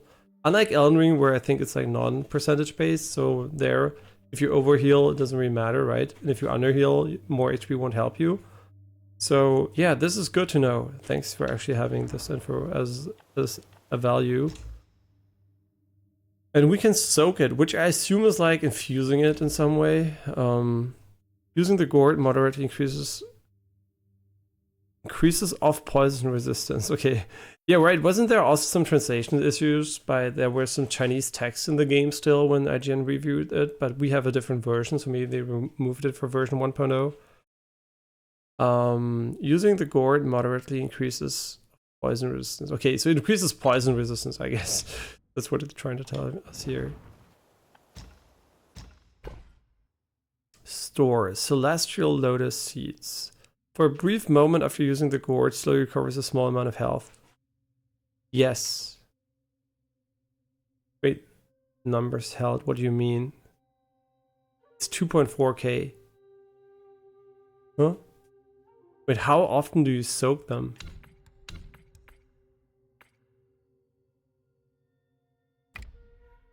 Try it as you will. Joy is what counts. 1 of 3. So can you stack them and you get more and more seeds? 12 palaces rise 9 floors high. Jade pool adjoined, emerald stream nigh. Kandon's celestial abode shines bright. Wait, is Kandon actually a thing? Because it was also in 9 souls, right? Kandon was the home place of them. And then we have Kandon in here. So maybe it's something like some lore stuff in China I don't know about. Interesting. And this soak sounds way better than the other one. Yeah, I like this. This is cool. And they have different rarities too. I wonder where you can hold 12 of those. There's no percentage on this one. Okay, so we're gonna max history next. Now you can finally drink deep and Oh, does it look different now? I didn't look at it. Did it get some new visuals here? That would be cool. At the end, you have like a pimped medicine gourd. Sort by upgradability. How many gourds do I? Oh, they're different gourds, like in Remnant from the Ashes, maybe. next time. But wait, he has a store too? Fools in one go. Oh yeah, right. We actually did that. Okay, good to know. Cool. So there is a bit more to the healing flask in this game. So they kind of also put the physics flask from Elden Ring a little bit in there. How much in der Butter hier ist lustig? Yes,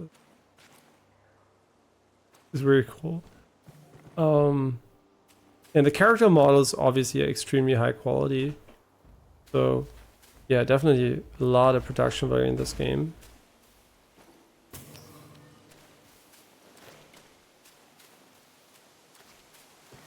Especially for devs working out of China, if they get the Western market, they're gonna make a fuck ton of money because their labor costs are so much lower. So I guess even if they didn't make this one of the most successful launches of all time, it would have probably broken even quite easily. Tiny piece of gold times 5, which is probably just currency we can get. So wait, he was there and now we're going this way. We can't fall down here, okay. It's a bit weird why they went for that, but... Oh yeah, right, this is where we just dropped down. So wait, what is the way above us then? Oh yeah, it's not as far as I thought it would be. No, we can't just jump this. I think we even stopped in the air, yeah. Very interesting decision. Not a big fan of it, but also not a big deal. Ooh, another boss fight already. I think they kind of they kind of liked bosses. Hailed bird, what dimmed your shine? Past's grip beyond our grasp. The future we may still clasp.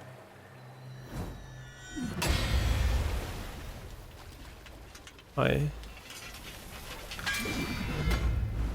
Late is the hour The white-clad noble. in which you choose to stain my tranquil abode. Not human, by the way, so we can kill him. To what end do you seek? Oh, that looks sick. Boink.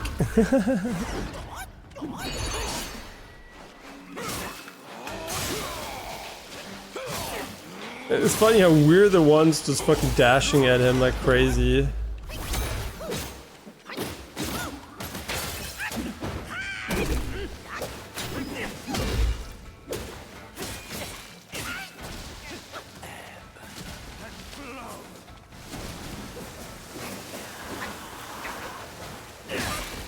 Just want to say you kind of need to work on your aim, bro.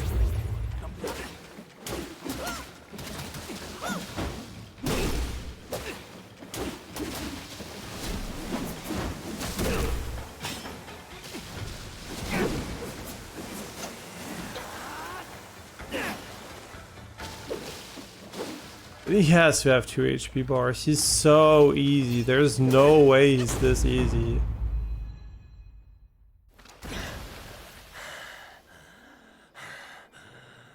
You have forced my hand. Now you shall face. He's Arlong from One Piece. We wasted all our cooldowns for phase 1? Uncool game.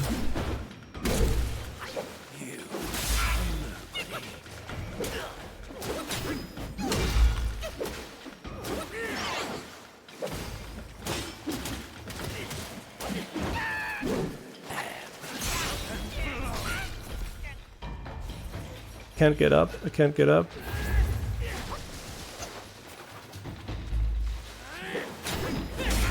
Oh, it doesn't counter it? What? When are the iframes? Yo, I suck ass. Yo, can you just let me heal in peace?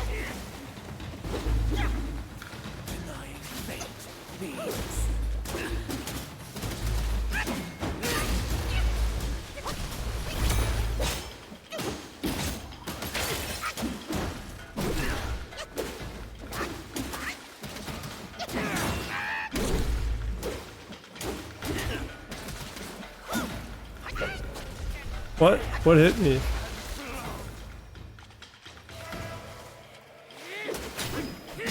No, you don't have iframes. Okay, so where are the iframes? The iframes must be at the start, so it's not as easy to parry. Oh, he's so easy to... I think we're gonna keep our stuff for phase 2, maybe. I actually don't know. Just like fucking spam it again. Yeah, fun boss otherwise, but I kind of feel like... I don't know how the iframes work on our attack. I guess it's literally you have to press it when he attacks you. The run up here is quite short, which is okay. I guess you can take in the nice visuals again. And he just waits there for you. How long is the target lock range? Pretty good. Pretty good. Boink. Wait, I take damage during that? That's kind of stupid. Wait, no! Can you... First of all... Wait, bro! Just chill. What the fuck's going on here?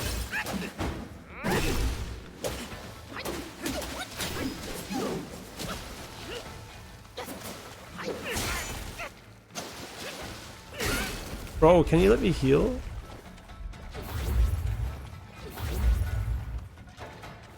I guess it's okay to use this ability against him.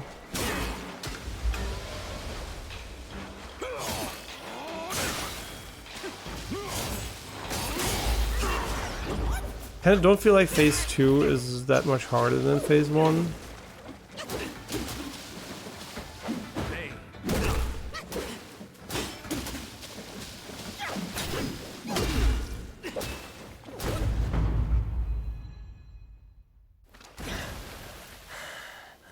We skip this.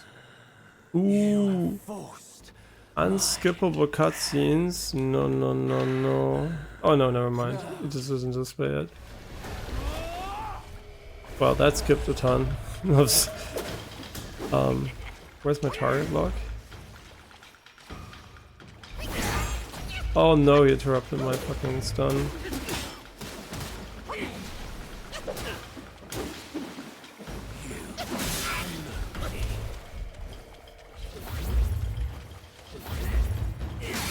Oh, he's so fast.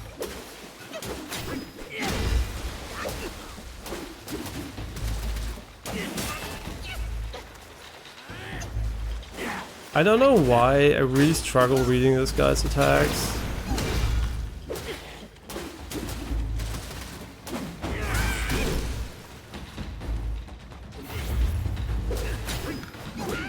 What? What hit me? Huh? Don't know what hit me.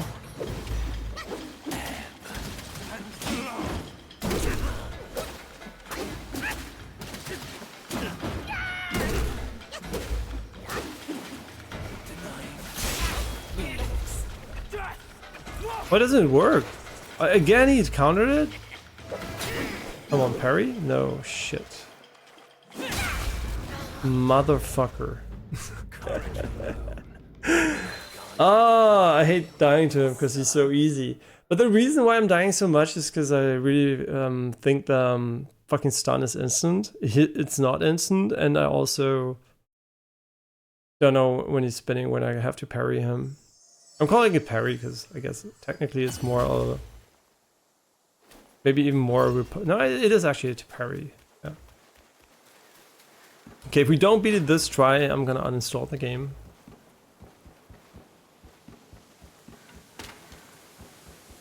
I'm not even joking. I'm literally gonna uninstall the game and never play it again. I'm joking. But maybe I don't know. Like not beating him this time, that would be kind of pathetic. So let's just start by knocking the shit out of him and then just spamming fucking charge attacks over and over and over again.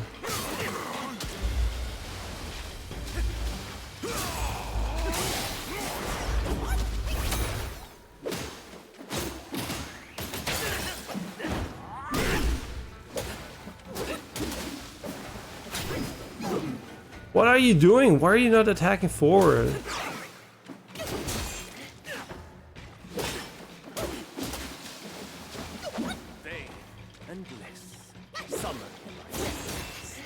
I don't know how the fucking parry works. I actually don't know. Again, he doesn't do the forward dash, and I don't know why.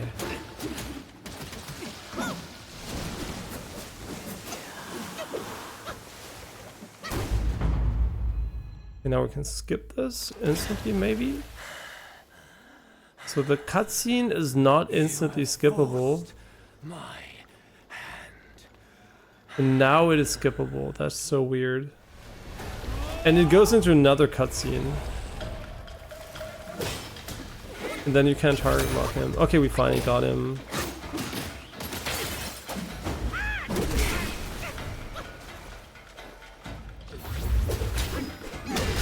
Oh my god, I actually don't know how to parry this guy.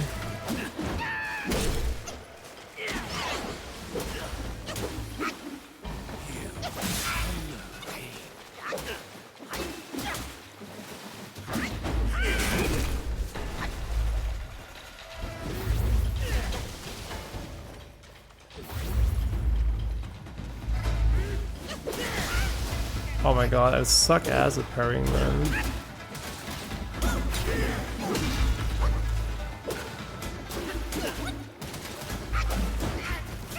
What hit me? I actually don't know what this is.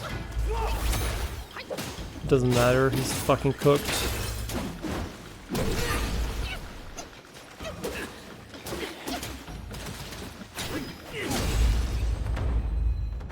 Phase 3? It could have a phase 3, it was so easy, so I wouldn't be surprised. No ill will, I bear. I'm merely my brother's eyes and ears. I feign my loyalty to guard this path on the bear's order. Your destiny's bleak and stark. In its grip, we share the mark. The Guanyin temple now lies in cinders, yet the elder soul endures. The root of greed ever fosters the stem of suffering. Better to forget the thing you truly seek. The three bells. Have you seen them all? Yeah, chill, boss. Desire that which they ceaselessly hold dear. The bells Yeah, chill, boss. You. were set in the mountains since the Black Wind Guire's return, yet no one is allowed to go near them. Maybe the bells have something to do with the temples burning. Those words sound like truth to me, little monkey. Stay sharp and keep a lookout. Yeah, I think this boss is actually easily first tryable if you don't fuck up completely like I did. The Black Wind Cave. Okay. And what is over there?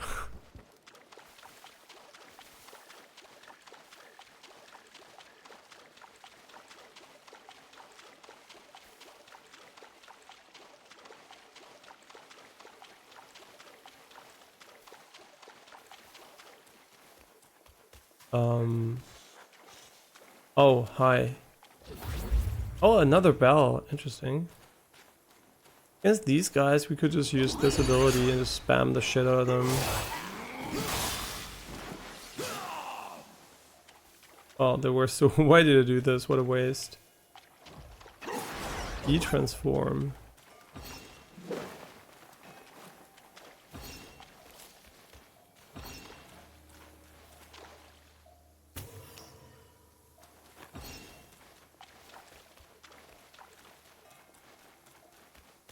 Oh! Yeah, the invisible level barriers are kind of unfortunate. Third bell.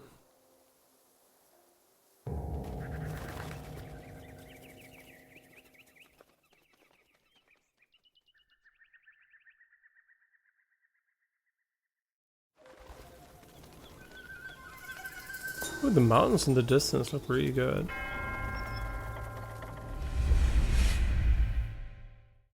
Opened a gate. I have no idea where it is, but we did open it. Don't tell me you're gonna TP me there. Ancient Guanyin Temple.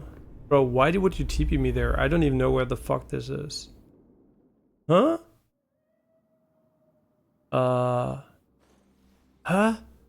Why would you TP me here? And it's also an instance, so you can actually get... Just from a lore perspective, this is... And not lore, from an intuition perspective, this is really weird. Isn't this the temple we've been before and I said there was... I think there's gonna be a boss or something?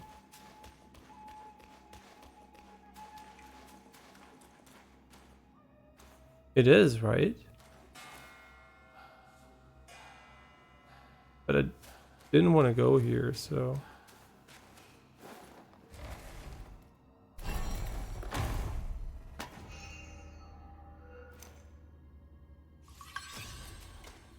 Ooh, so we're getting a new outfit and a lot of XP. Game seems very generous when it comes to XP.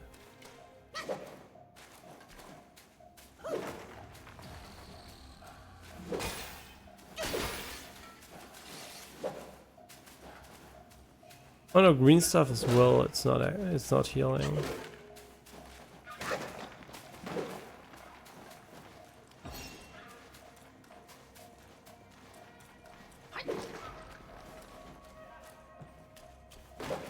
Wait, is this just there to give us the armor set? Or is this something actually that's we're gonna open gate after gate after gate in this section and we're gonna get more and more rewards? Maybe we just open the first gate and then we're gonna open the second and whatever. What else there is? Actually don't know.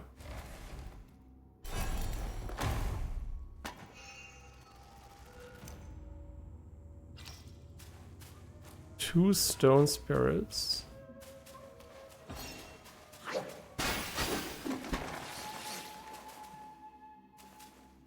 I hope this game that has 0 secret walls. The reason why I hope that is because in a game where you can't walk against most walls, I don't want to see a single secret wall, to be honest. It's just gonna be obnoxious. See, this is what I mean. Why would you put this invisible wall here? What is the reason? Like, I really want to know, the guy who placed these level boundaries, what was the reasoning behind this? Is there some kind of issue? What is the reason for making it so bad? I literally don't know. There's like a technical reason you would ever do that.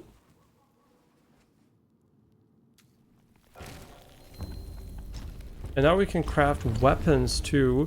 The Willow Wood Staff. It has 30 attack. And it has an upgrade path? No, wait. No, we can do this one. We can do the Twin Serpent Staff. Wait.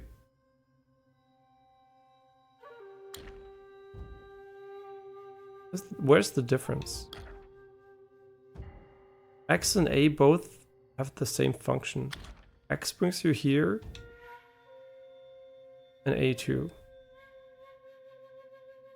Moderate increases the damage with light attack combo finishers. The effect is massively enhanced when fighting in water. Goop, we just defeated an enemy in water and got this. We're never going to fight in water again. No, there are a lot of bodies of water. Digital Foundry said that. So there's a big difference if you have water caustics.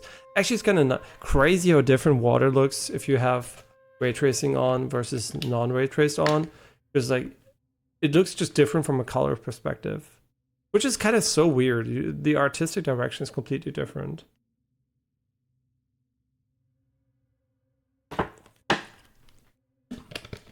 I know there's a lot of damage, so yeah, let's go.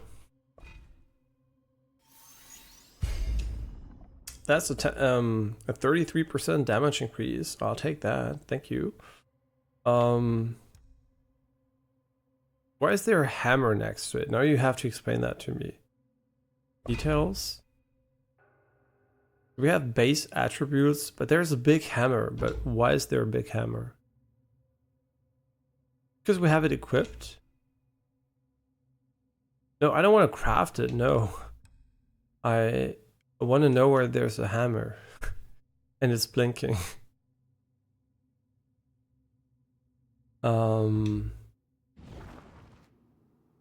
don't know. We'll figure it out one day. Kind of weird we didn't get the headband here. Oh, it only has 3 pieces. Massively reduces stamina cost when in water. It has more defense. Which admittedly is kind of nice. So.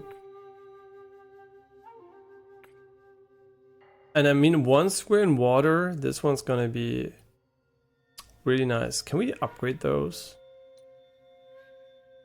These are just objectively better from a pure stat perspective. But they don't give you the damage buff, so... Oh, when health is low, recover... You know what? Fuck it. Let's go. And it also looks different, which is really nice to see.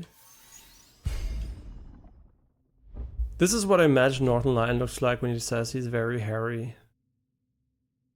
Literally. Literally describes himself like he's an ape.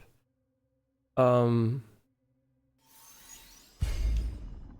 know what? Why not? Sure. Who gives a shit? We're poor now.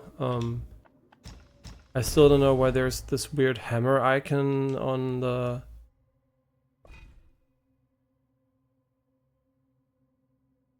Yeah, what does hammer mean? Hammer and... I don't know. Spikes?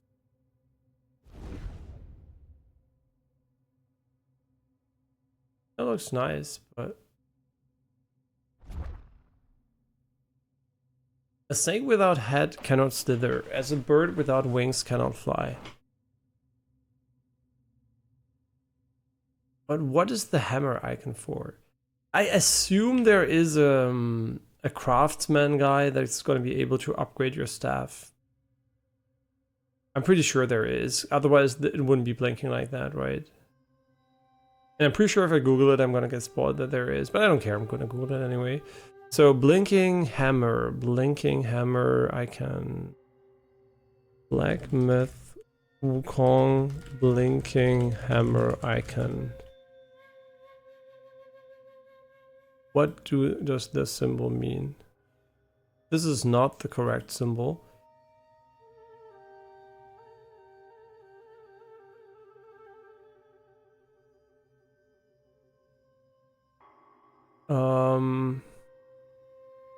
Staff.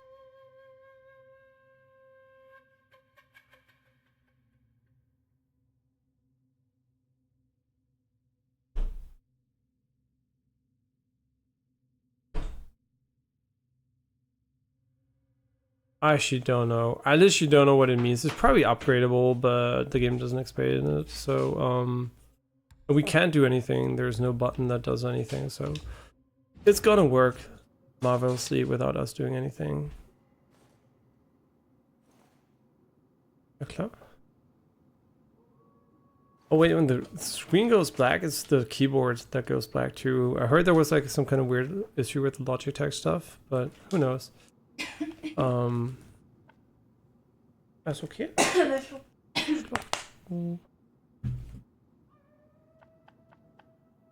Okay. Self-advance. Don't know why we would go here, but reignite the sparks. Nah. Oh yeah, that's what we want to do actually. Yeah, let's go full here. There's literally no reason not to do this. 4 Banes. Critical hit chance? Really? 30? Oh, we need level 30. Defense. I kind of feel like we're just gonna pump it all into health now. Is there something I really want here? I guess this one sounds really nice. Honestly, this sounds really nice, but these sound kind of... These sound kind of mid. Yeah, these sound kind of good. And then we also have those, I guess. And we don't have this one yet. What will we need 2 step points for? Okay, I guess for a better attack, okay. And to get access to the better stuff.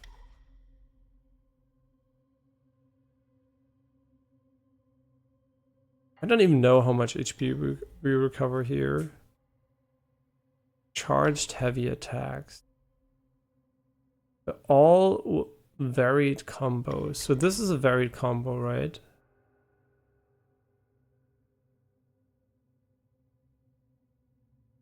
It never says it is, but in the tutorial it actually says it is. So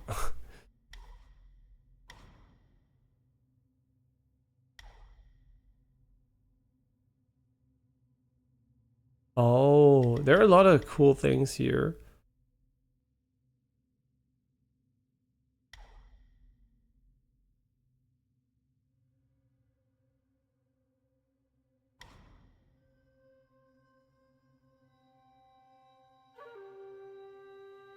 After a successful hit with the resolute strike.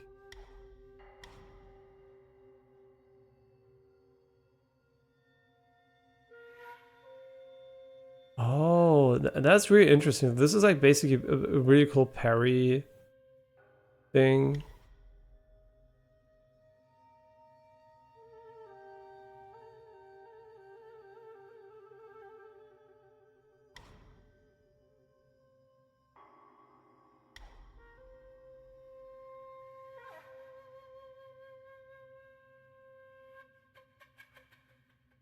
Yeah, this is kind of cool. Ja, hast du gemacht? Wait, is it more expensive? Wait, why is it blinking? Yo, why are you blinking? Oh, no, I actually don't know.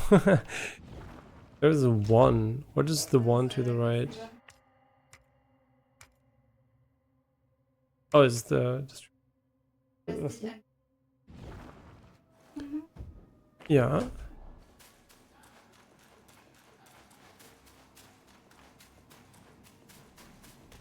Mm-hmm.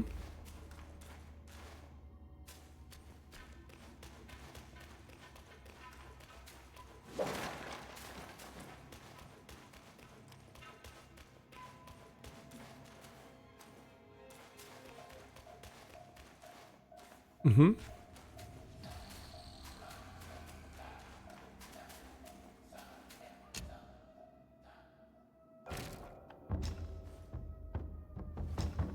Oh no, they don't... Ah, good, they have... Yeah.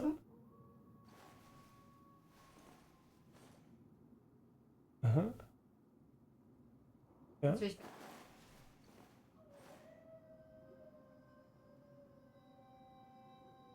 Okay, cool. Huh?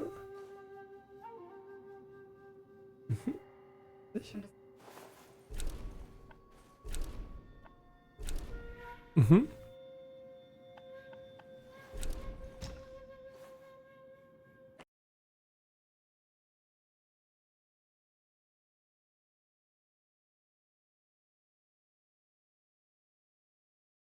freut mich das. Gut. The wild is abound, blah blah blah. Okay, so why am I going back? The reason why I'm going back is because I don't know if I get the feeling the game TP'd us there, so it wants us to be there. I misclicked. And I feel like we're missing this part here, and I'm just gonna do this first. The cave. And if this is the other part, seems like it was optional because it was like ringing all the bells. But it can't hurt going there later, because I'm just gonna go here first so I don't forget about it. The other one is quite easy to remember, if it should not be the way forward, which I assume it is not, maybe. But man, this would be such a nice moment for HDR. The grayish blacks here are really not the most atmospheric shit ever.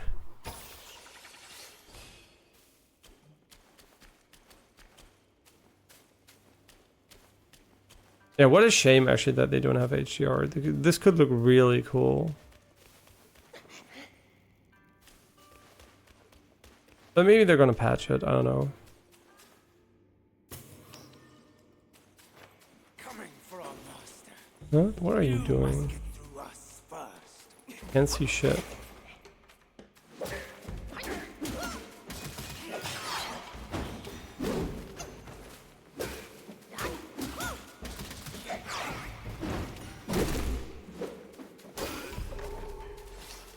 Okay, nice.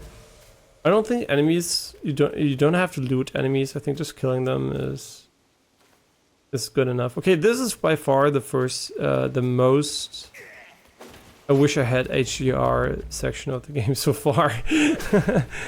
Before it was quite okay, but this for sure feels like it would have been a very nice fit. Still don't know how stagger works, seems like very random.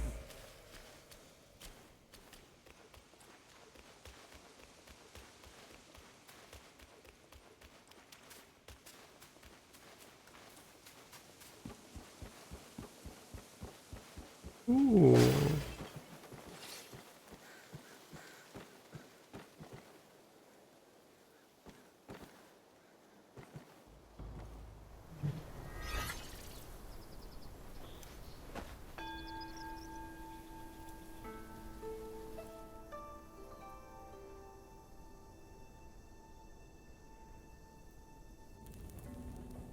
Oh, nice sound effect here.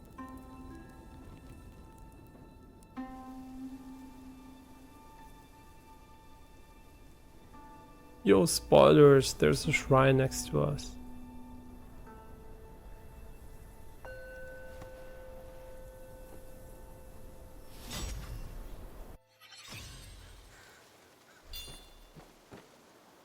Wie viel haben wir denn? Eins schon. Okay, it's already getting late, so I'm gonna go to bed also quite soon. Celestial Taya Pill Session Medicines. A miraculous pill crafted by King Father of the East on the mountain of Fang Zhang that increases maximum mana. Oh. But not significantly, right? Oh, not massively. And these mountain ranges look sick though. Really cool. And interesting enough, the game actually recommends these settings that we have currently. I think literally all the settings were like exactly like this. Even the cinematic preset. So they did the 4090 research.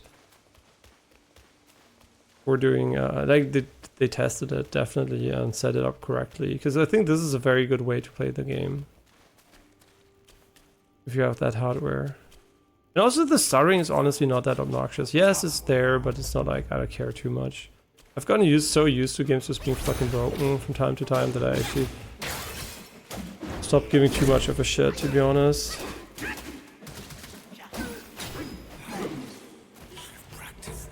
Unless it's like really obnoxious or it's like an FPS where I need mouse and keyboard. Yeah, it would be great if it wasn't there, but you know, it is what it is, and as long as it's not like mega annoying, I can deal with it. I am very confused. Was there another way? I don't think so, but I'm just like double checking because I wasn't paying attention. Oh, that's cool. You can make it darker if you want to. Is there another way here? No, this is the way we went before. We didn't destroy this, but I don't think there is an insane amount of currency in those. I mean, it's not bad, actually. I don't think so. Interesting, so you can make it really dark here.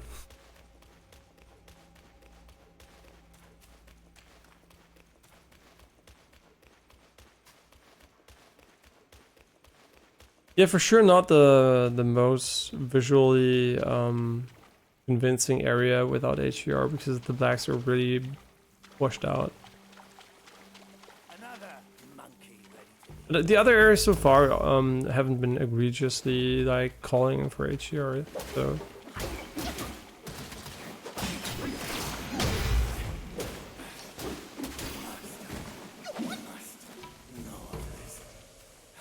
I wonder, because of the shitty wording of seeing through, how many people actually realize it's just a fucking parry. This word is so weirdly. Another door.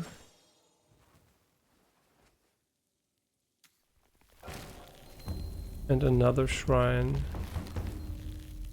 It would almost full HP. Oh, the additional dot on the left I think is an additional healing maybe. Or does it replenish automatically when you use it once? Probably does.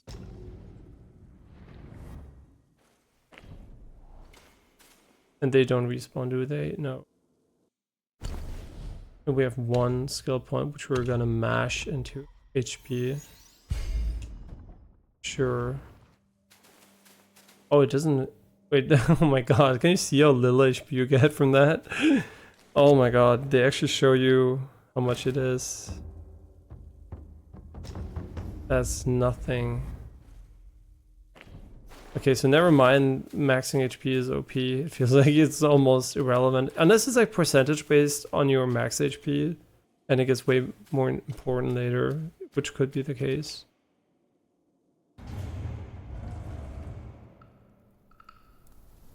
Oh, this is a friendly NPC for sure, not Ornstein and Smo. Black Wind King. 500 years. I have rebuilt the temple. Now it's grander in scope. All those monks consumed by the fire turned to wandering ghosts roaming in Black Wind Mountain. It was I who granted them eternal repose. I have even restored the charred scriptures piece by piece. But oh yes, I always knew. One day you shall return. Bro, can you chill? I'm just trying to figure out what my controls are again.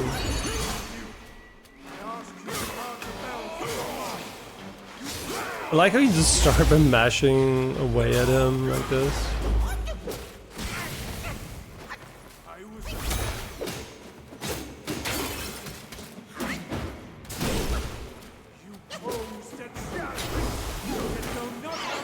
What are you doing? What is this? You have ruined everything. Okay.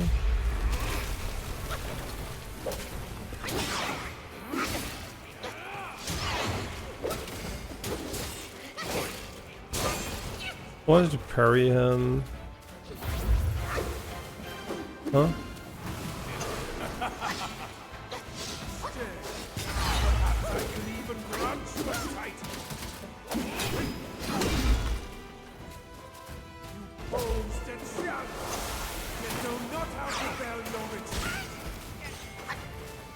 I have no idea what this shit is. Still think you're rock solid?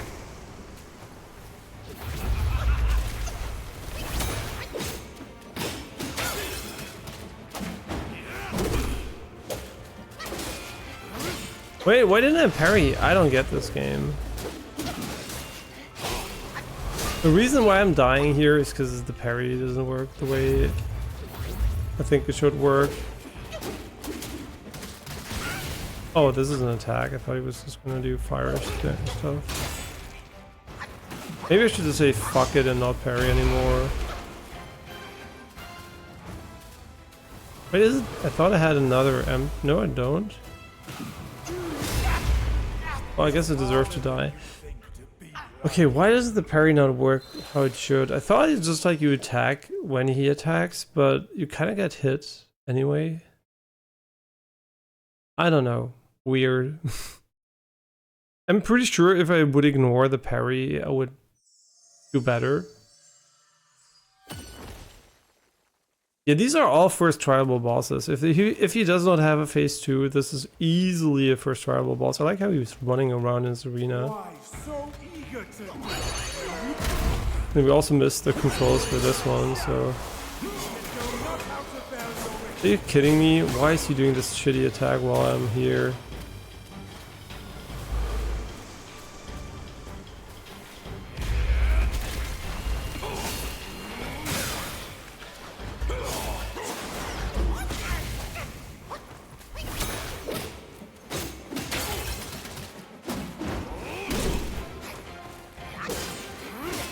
I don't get the parries. Honestly, the parry system is kind of fucking scuffed.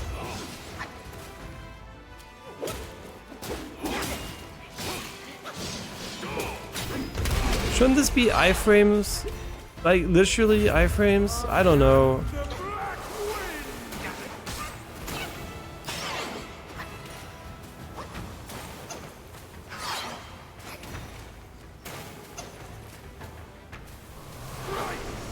I don't know. I don't know how the parry system works. If it works at all, honestly, I've actually no idea.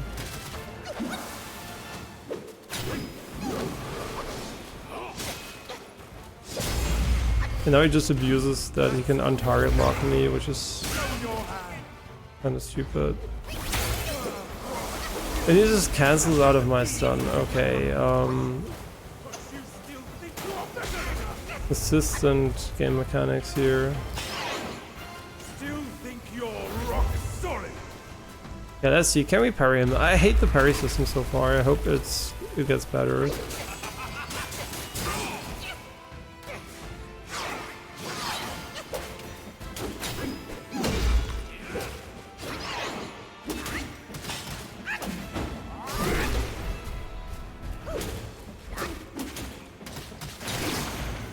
Okay, this was a parry on a fucking spell. Okay. So, how does the parry work? I actually don't know.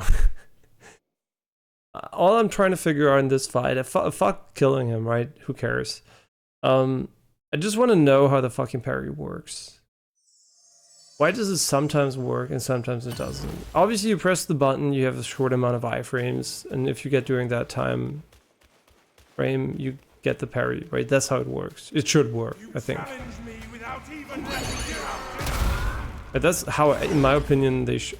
What did you, bro? What are you doing? You fucking.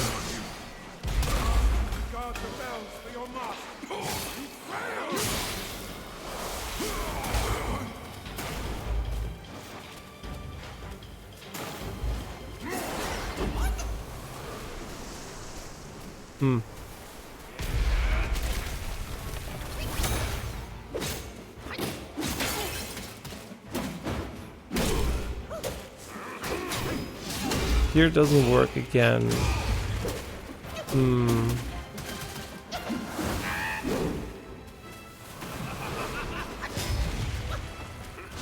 You can't target lock him for 10 years when he does this. Why? I do not know.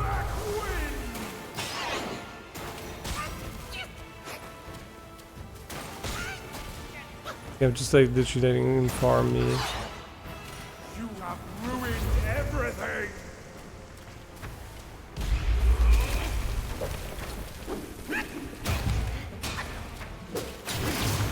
Okay, this was a parry.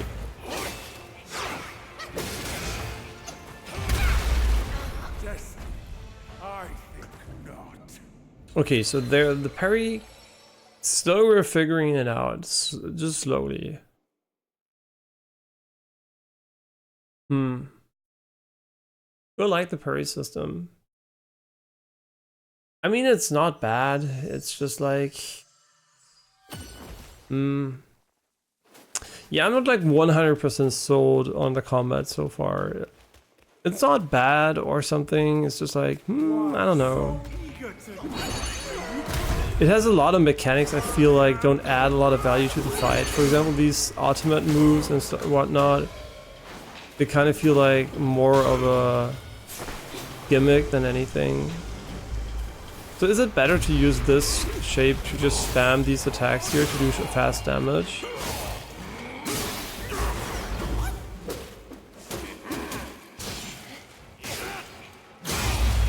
Okay, did I not dodge a single time?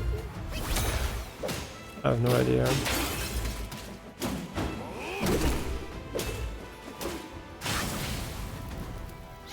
Okay, maybe I don't have stamina. That could be it actually.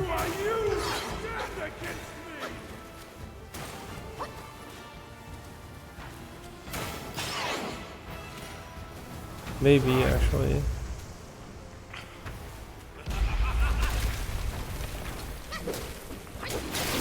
Okay, this was a parry again.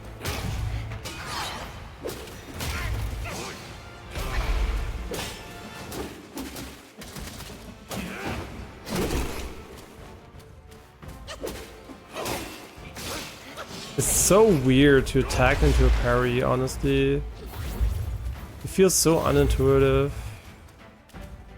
You're gonna do fire damage shit? I don't know. Can we see where it's gonna come from? No.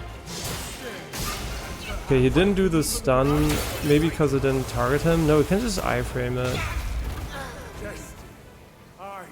Okay, so the stun can just be randomly cancelled by him. Oh, I don't know, man. I don't know if I like those mechanics. Feels like it's like, it makes it so janky, right? Because you just do your fucking stun spell and the game's like, yeah, but I just decided to go into my animation where I can't be stunned, but actually I'm doing it like 10 seconds later, so it feels really weird for you. Yeah, not 100% sold so far.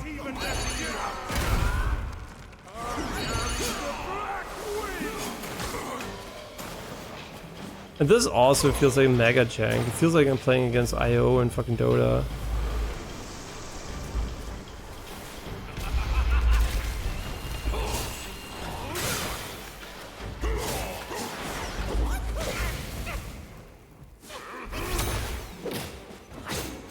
And getting the stuns, in my opinion, is very important because it enables you to...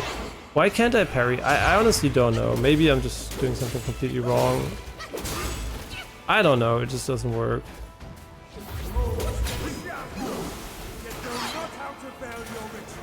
This attack is kind of...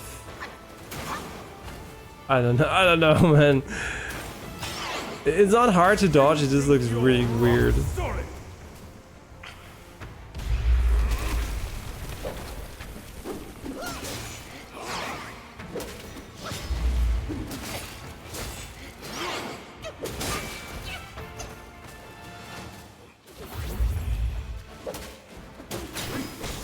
So this one it didn't, this time it didn't parry.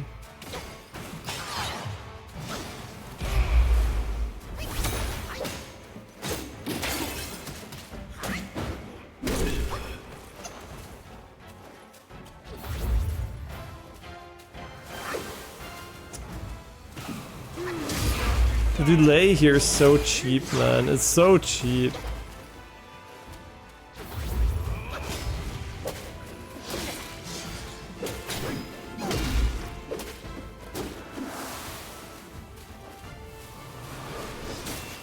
Oh, now he has no delay. Oh, that's interesting. And I can't target lock him for the life of me. You know what? I'm just gonna wait for the stun. Have fun. Yeah, have fun. Just do whatever you want. I'm just waiting for it to stun because cooldowns are the best game mechanic of all time. Oh no, he did the fucking shit.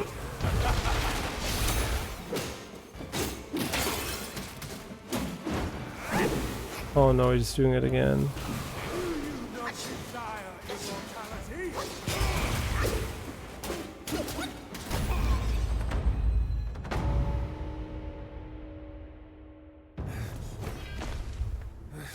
You have some cheap tricks. Meet me at the summit if you dare!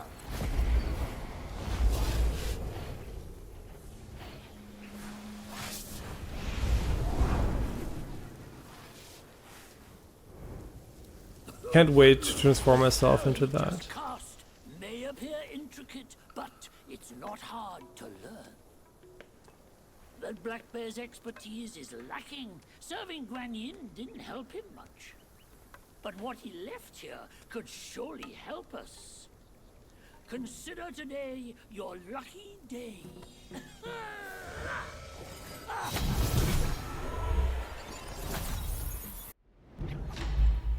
Cloud Step. Dispersing into missiles allows for an escape and provides an opportunity to execute an unveiling strike. Can't be worse than the other ability, honestly. I mean, not worse, it's pretty good, the other one. Focus and disperse, illusions traverse. And You still have a lot to learn.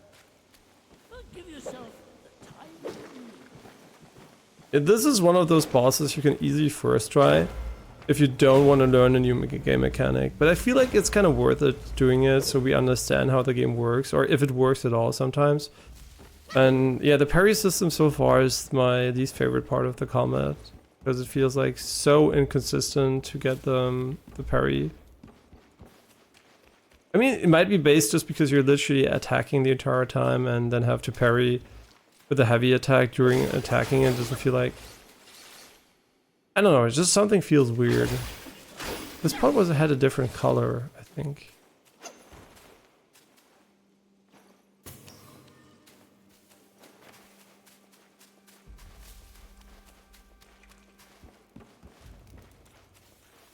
Yeah, bosses so far have been okay. Yeah, they've been okay. Nothing terrible, nothing amazing so far. And the core combat system is also okay and not amazing so far. So, yeah, it works, but it's not like omega engaging at the moment. I hope it kind of picks up later. Everything just feels a little bit wonky. I can't really put it into words. Everything is just like a slightly weird. But maybe you get used to it and then it's like, oh yeah, I get it. But so far I'm like, yeah, I kind of get it, but kind of wish also it was a bit more tight. Man, I guess it's just like unlucky that this game is the game I play after 9 Souls. Yeah, it's really unlucky for this game because 9 Souls was so incredibly tight.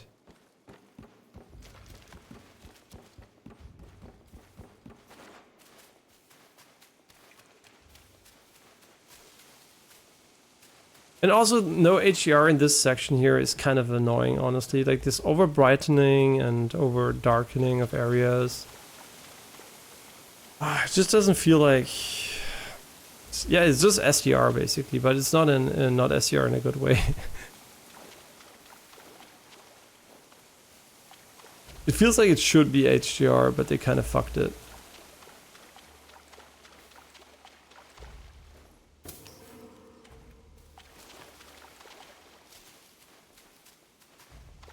You know what I mean? This over brightened scene here, and then you have like this here instead of like just natural brightness. Just like, I don't know, it just feels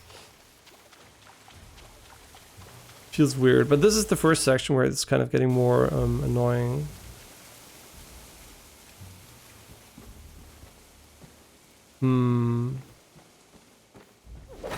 We still have that one door we maybe can or cannot open. There doesn't seem to be additional stuff here. It's really hard to see actually because the fucking lighting is like the brightness, not the lighting, the brightness is kind of complete garbage. Which is a shame. Can you climb? I can jump, I know, but the game didn't teach me how to jump, I think, until now. Or I missed it, but... Wasn't there also a section in the first game where you were like jumping from bamboo sprouts to bamboo sprouts? But was that a cutscene or was that in-game? Yeah, kind of curious. Was it a cutscene or was it in-game? Oh, because that could be a feature they actually cut and just added for like visual fluff. What else are we gonna do? We're gonna continue. Wait, we can level those.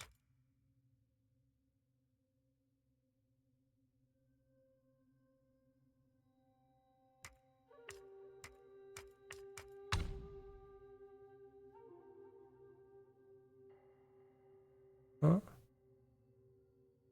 Oh, they don't see you. Wait, how long does this one last, actually?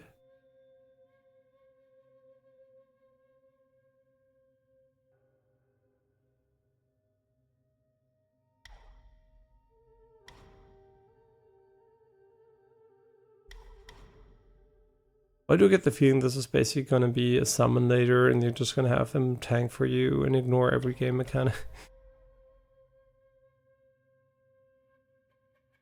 Yeah, I mean...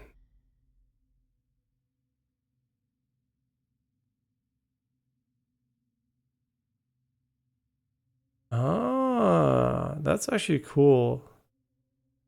But they add a little bit of skill to this otherwise pretty skill-less ability.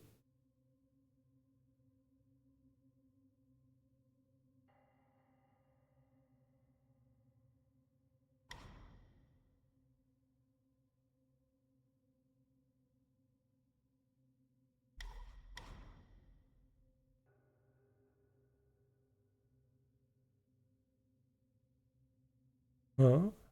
You get mana back? Okay, so only if you miss, you don't get it back. Interesting. The pillar stance.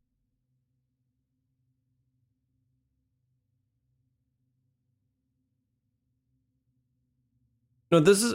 Wait, is this what I meant by him? No, I think it was literally jumping on bamboo. What is this? That's so weird. The higher you purchase. If the staff is hit by the enemy while purging, more stamina will be consumed to maintain balance. Is this actually blocking though? Nah, right? This is blocking. It must be blocking. This is actually a very cool implementation of blocking though. I think the game really misses the point in the descriptions, to be honest. There's so much blah blah blah instead of telling you one word. This is a parry. This is blocking, right? Because I kind of get the feeling this is actually gonna be...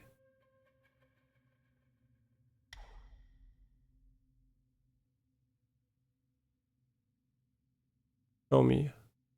Yeah, this is actually blocking. Like, this is literally blocking. Like, a cool way of implementing blocking, but why don't you just say so?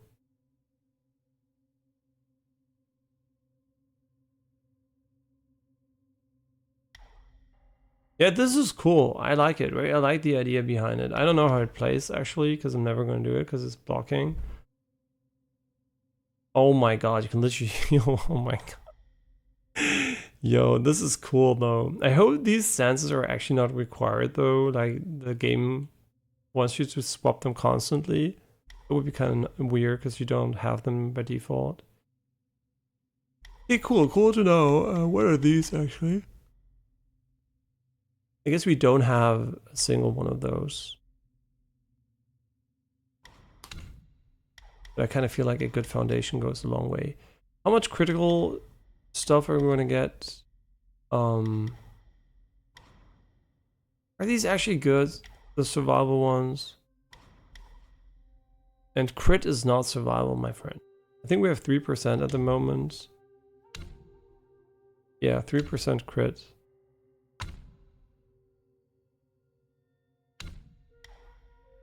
Kind of feel like this one is better. Just don't know how much it heals.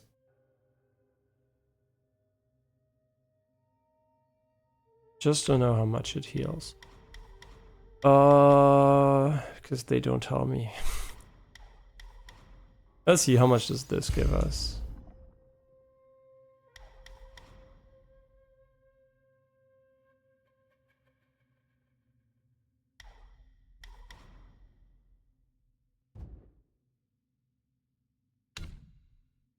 %. I mean, that means at the end we're gonna have an additional 6%. Which is not bad, actually. I think this could be worth investing into, just for fun. And we can, in theory, farm them endlessly, but I assume there's some kind of exponential increase to the XP requirements. But it's getting late over here, so I'm going to call it right here. Just checking for this direction. I think this is the way forward, so I assume this is where we need to go. Yeah, so my first impression is I would probably give the game an 8 out of 10 so far. It's solid, but like kind of, I mean, the graphics are really nice, right? But aside from the technical perspective, I feel like the gameplay so far is good, but not really. I don't really say that often, but it doesn't feel like anything new, right? It doesn't feel like it adds a lot to the formula, basically. And it also doesn't execute it perfectly. So it's neither very inventive, nor is it exceptionally well made. So yeah, that's why I would give it an 8 out of 10, because it's just like, it's good in what it does, but not amazing. So yeah, 8 out of 10 is my first impression. Is actually what I expected out of the game, kind of. I was still hoping for a bit more tightness, but honestly, I was also ready for way worse. So I think this is actually quite good. Is it like 2 million people at the same time on Steam good? I would argue no, right, so far. Maybe because it's crazy good later on, I have no idea. But the first impression is just a good one, right? A good one. Not an okay one, a good one. But not an amazing one. Yeah. So far, it's fun, but, what the fuck is this?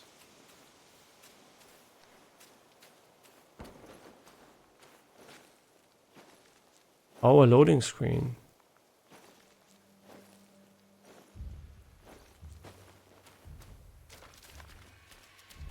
Ooh. Yeah, visually very nice. Once they add what they hopefully do, HDR to the game, then this is gonna pop like crazy. But already now it looks really nice. Some areas like the last one here were like a bit struggling with the lighting, like the brightness conditions, but this one definitely doesn't. Makes it look very, very nice. Very, very pretty.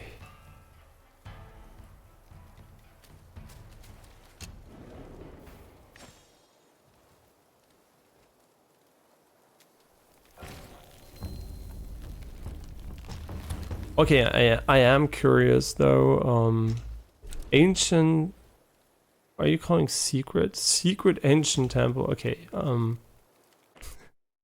Let's just quickly have a look in there before we actually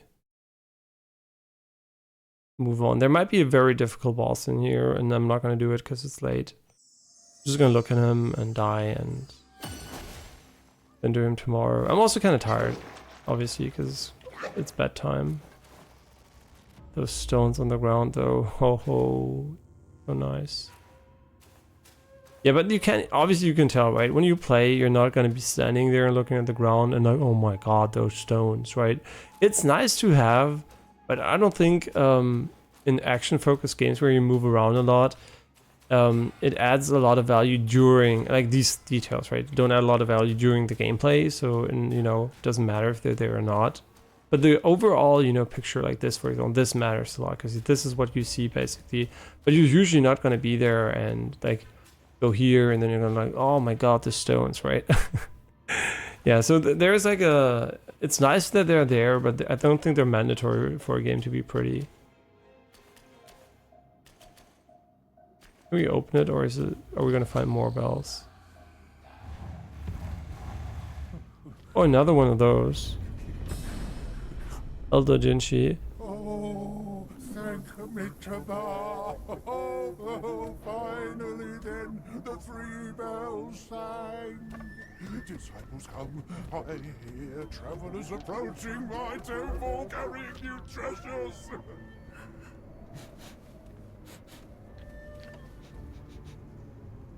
I cannot see you, but I recognize your odor. It cannot be you.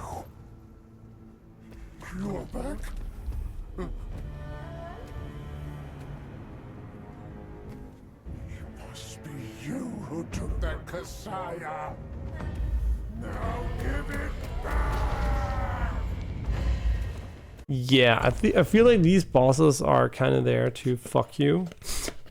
I'm just gonna drink a little bit. Like I said, we're not gonna be fighting him. I mean, I'm gonna fight him once, but...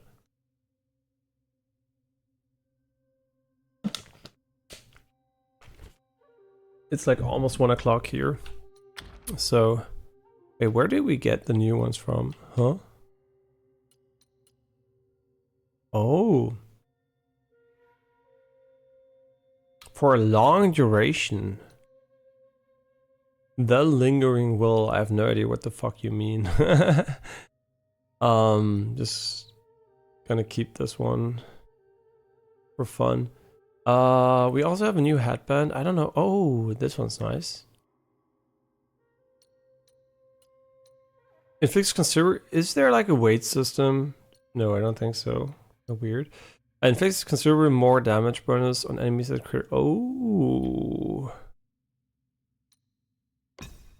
nice. What else is new? Why are you saying there is something new? Oh, here. Moderately increases defense. Sure. Why not? What does this one do again? 3% crit, which is also kind of nice. This one we don't have yet. It's an ad-based fight or not? Oh no, it's just... Oh my god, I forgot again.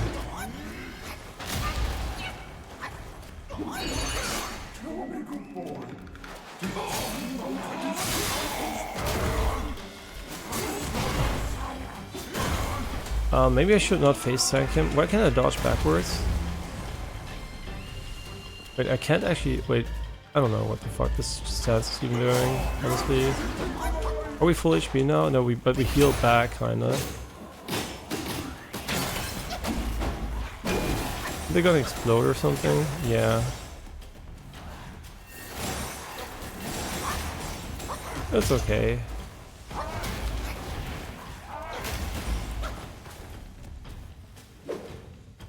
So how does this one work? Now he's gonna target my spirit thingy.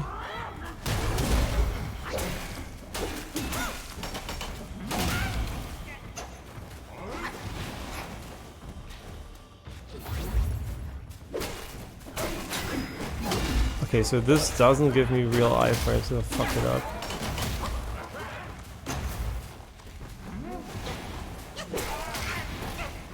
This one hits very early.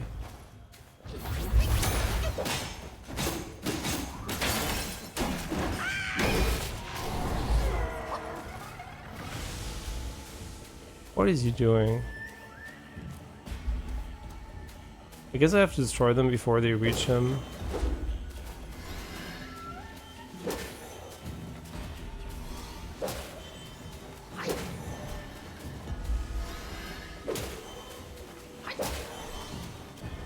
I think.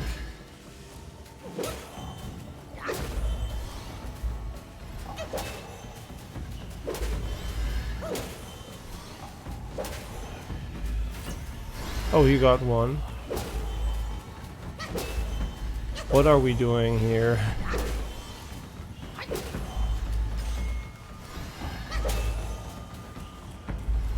Oh, I think he heals when this happens, and I also heal when it happens.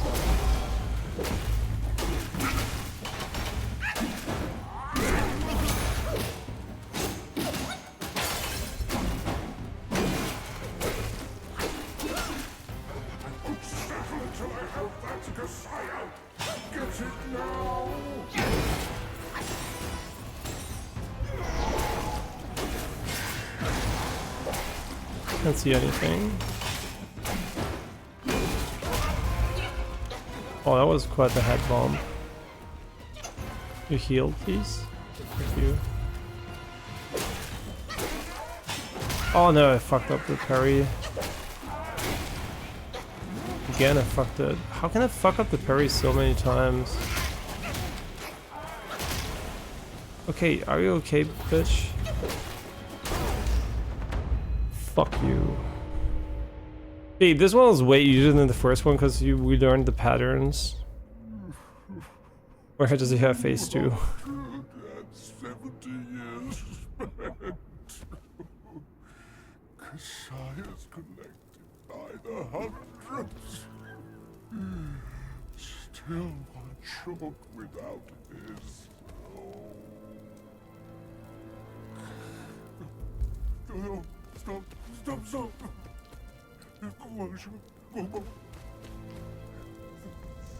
That's right. Leave it. Just leave it. Stop the fire.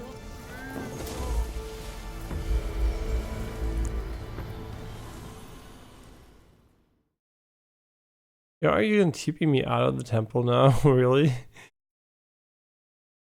Where's the dude?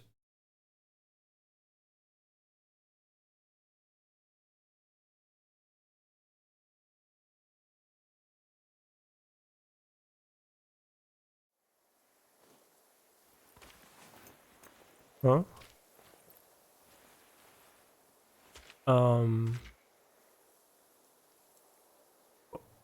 Wait, what?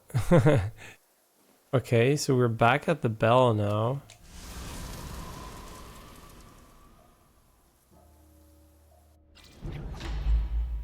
Fireproof mantle vessels. Let everything else burn, I care for nothing but my master. Give it to me quickly. The fireproof mantle. The great sage borrowed it from Virapaxa. How did it end up here? You must have freed that miserable soul. Oh, such is his end. A tragedy prologued by a sick glass. It's getting late. Let's hurry up the mountain. LT plus R. What the fuck is that gonna be? I literally don't know what it does, but... Is it like... wait, is it the second item here? Vessels. Why doesn't it do that? I don't even know. When key is full, press LT plus R to use vessels. Some hidden vessels left by the predecessors can be discovered in the journey. Each with unique power, using them costs key, which can be recovered from hitting enemies. I hope it's not mutually exclusive with the other, but it doesn't seem like that. For short duration activation grants burning immunity and gradually increases focus. Highly effective in specific environments and against specific enemies. Significantly increases burn resistance, grants immunity to scorch damage from lava covered terrain. Ah.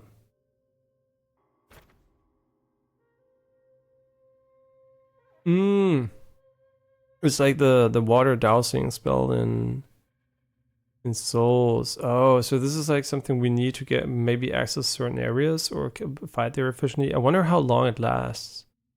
But we need to first charge it. Let everything else burn, I care for nothing. Yeah, okay. Nice. Cool. But I am very confused. Why did you bring me back here? I mean, why did you bring me back here and not next to a checkpoint? That's more what I'm asking, because I feel like the checkpoint was over here, but... Also, the head bump, kind of not that goated. But just, yeah, let's see if we find a better ability later.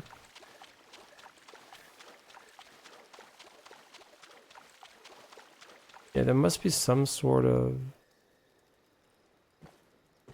I mean, I know there is a checkpoint after the cave, but I also know there's one up here, so let's go for the one up here, I guess. Kind of weird position to TP the player back to, considering how they designed the checkpoints near it.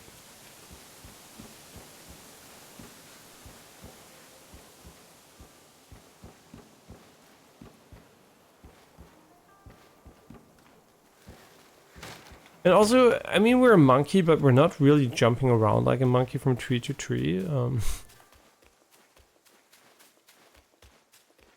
Wait, I missed that, didn't I? Yeah. Okay, we have another point. I kind of feel like I want to go for... I feel like this is not bad, honestly, because it also increases healing. How about we just raise Brit and that one in tandem?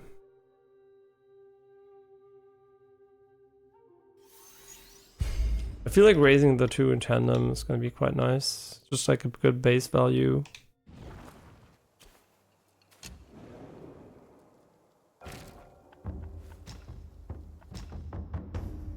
Oh, now we can craft the bronze monkey mask.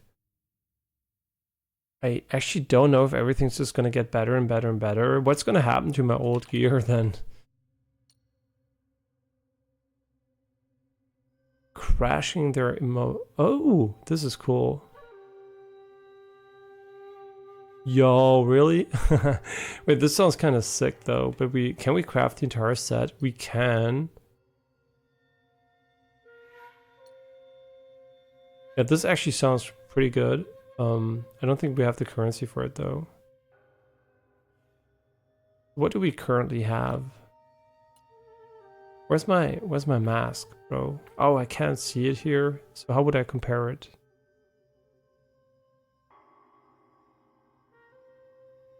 I feel like the mask we currently have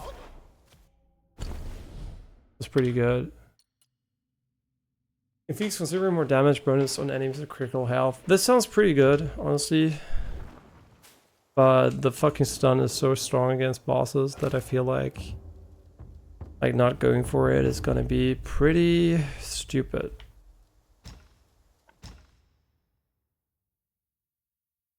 Yeah, let's go for the bronze monkey mask. And I kind of regret crafting the other shit. Can I dismantle it? We don't have enough silk. We don't have enough... I mean, how much can we sell? Let's be real. How much can we sell here?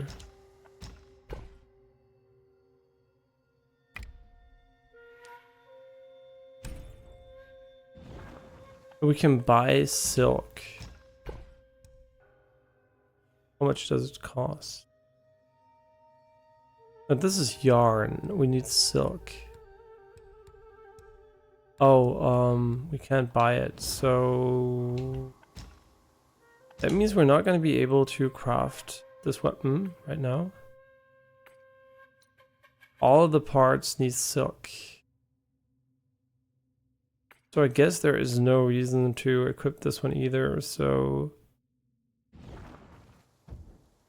it's for later, I guess. Interesting though. What do you want from me? Huh? Why are you blinking?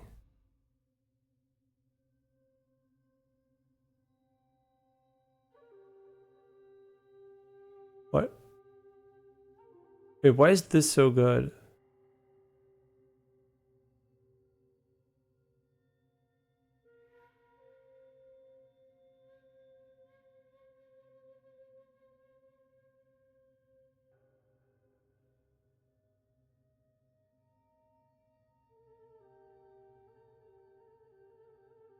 Oh, wait, they have... No, wait. No, wait, I'm so confused. I guess it's the only one we have, I guess.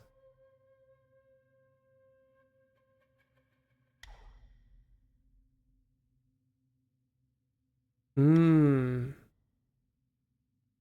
And might also just regenerates over time.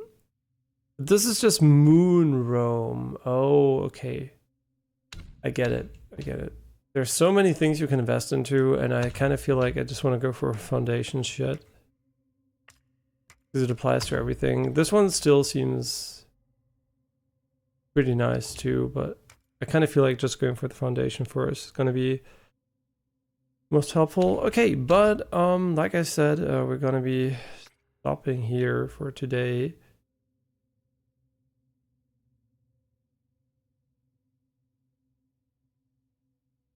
Oh wait, how does this work?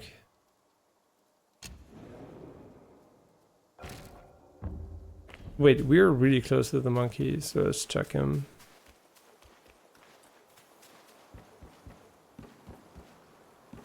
Because we have the base gourd. This is going to be better.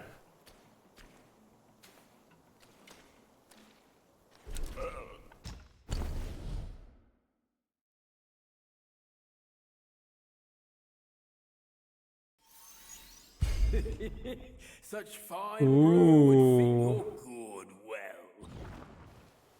3% more healing. Okay. All jokes aside, what did we get there? Oh, I get it. It's like the buff, it's a buff board. You know, so it was kind of worth going back anyway. 'Cause we got some more healing.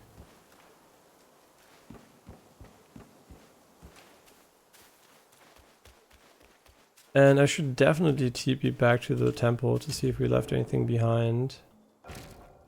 If it's still available.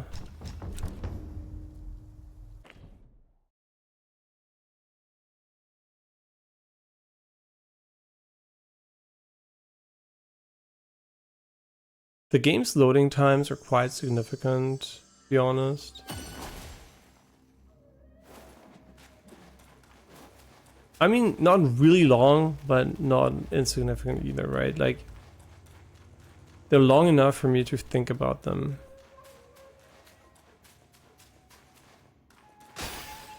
Yeah, what are these indivisible walls, man? Yeah, that is so weird. Why?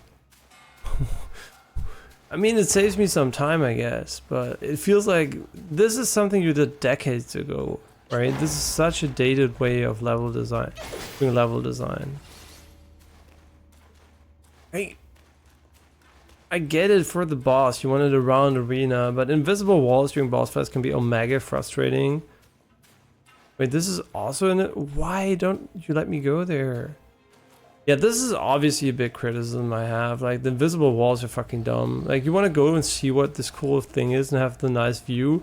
Nope, no, you're not gonna get it. Fuck you, because we put an invisible wall there. Obviously, okay, I'm gonna say what makes sense sometimes, right? Here, for example, if they didn't have this wall, I could go up there. I guess during the boss fight, whatever, but I could especially go up here and see things I can see from here. So the level designers would have to add new stuff. Okay, I get that part. But this section here, you would have to add 0 stuff to the game. This section I get only from a boss arena perspective, which is still not good, honestly. Like I said, invisible walls are like kind of a no-no in boss fights anyway. So yeah, I don't know. Definitely not feel. It makes the world feel very, you know, disconnected. Just having like these invisible walls everywhere is just like, I don't know, it just kind of breaks immersion every single time it happens. Yeah, that is definitely a big criticism. A biggest, I guess, level design criticism besides the fact you can't fall down, which is more of a like a gameplay criticism, I guess.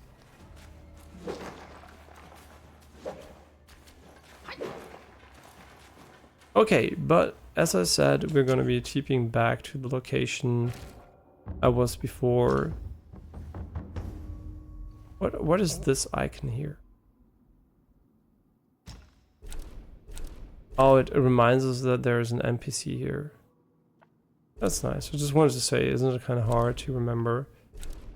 This is outside the cave. I love how they kind of copied the Sekiro wave effect when you go to the shrine. It's like bluff. It just doesn't, I don't know, it just, the Sekiro effect is there to respawn enemies. Here it's kind of, I don't know, weird. Okay, but I guess also the time of day is very much tied to the area you're in, because this area seems to have to fix sunset, which is fine, but it's also kind of weird because, oh, here I can go for whatever reason. It's also kind of weird at the same time. Me, I wouldn't even, I'm not falling down. Oh my god. At the same time, it's kind of weird because you just came back from an area where it was daylight, right? And then you're suddenly in the dark. So it feels like kind of not very immersive, but yeah. But I guess it's fine. Okay, but I'm gonna be calling it right here. Am I full HP though? But don't forget it next time. Yeah. Yeah, I will give the game so far 8 out of 10 first impression. Yeah, solid game, amazing visuals, and hope it... I don't even know what I'm actually hoping for. I just hope it's fun, right? I hope it continues to... Yeah, and this is like one of the... yeah, like low res next to high res. So weird.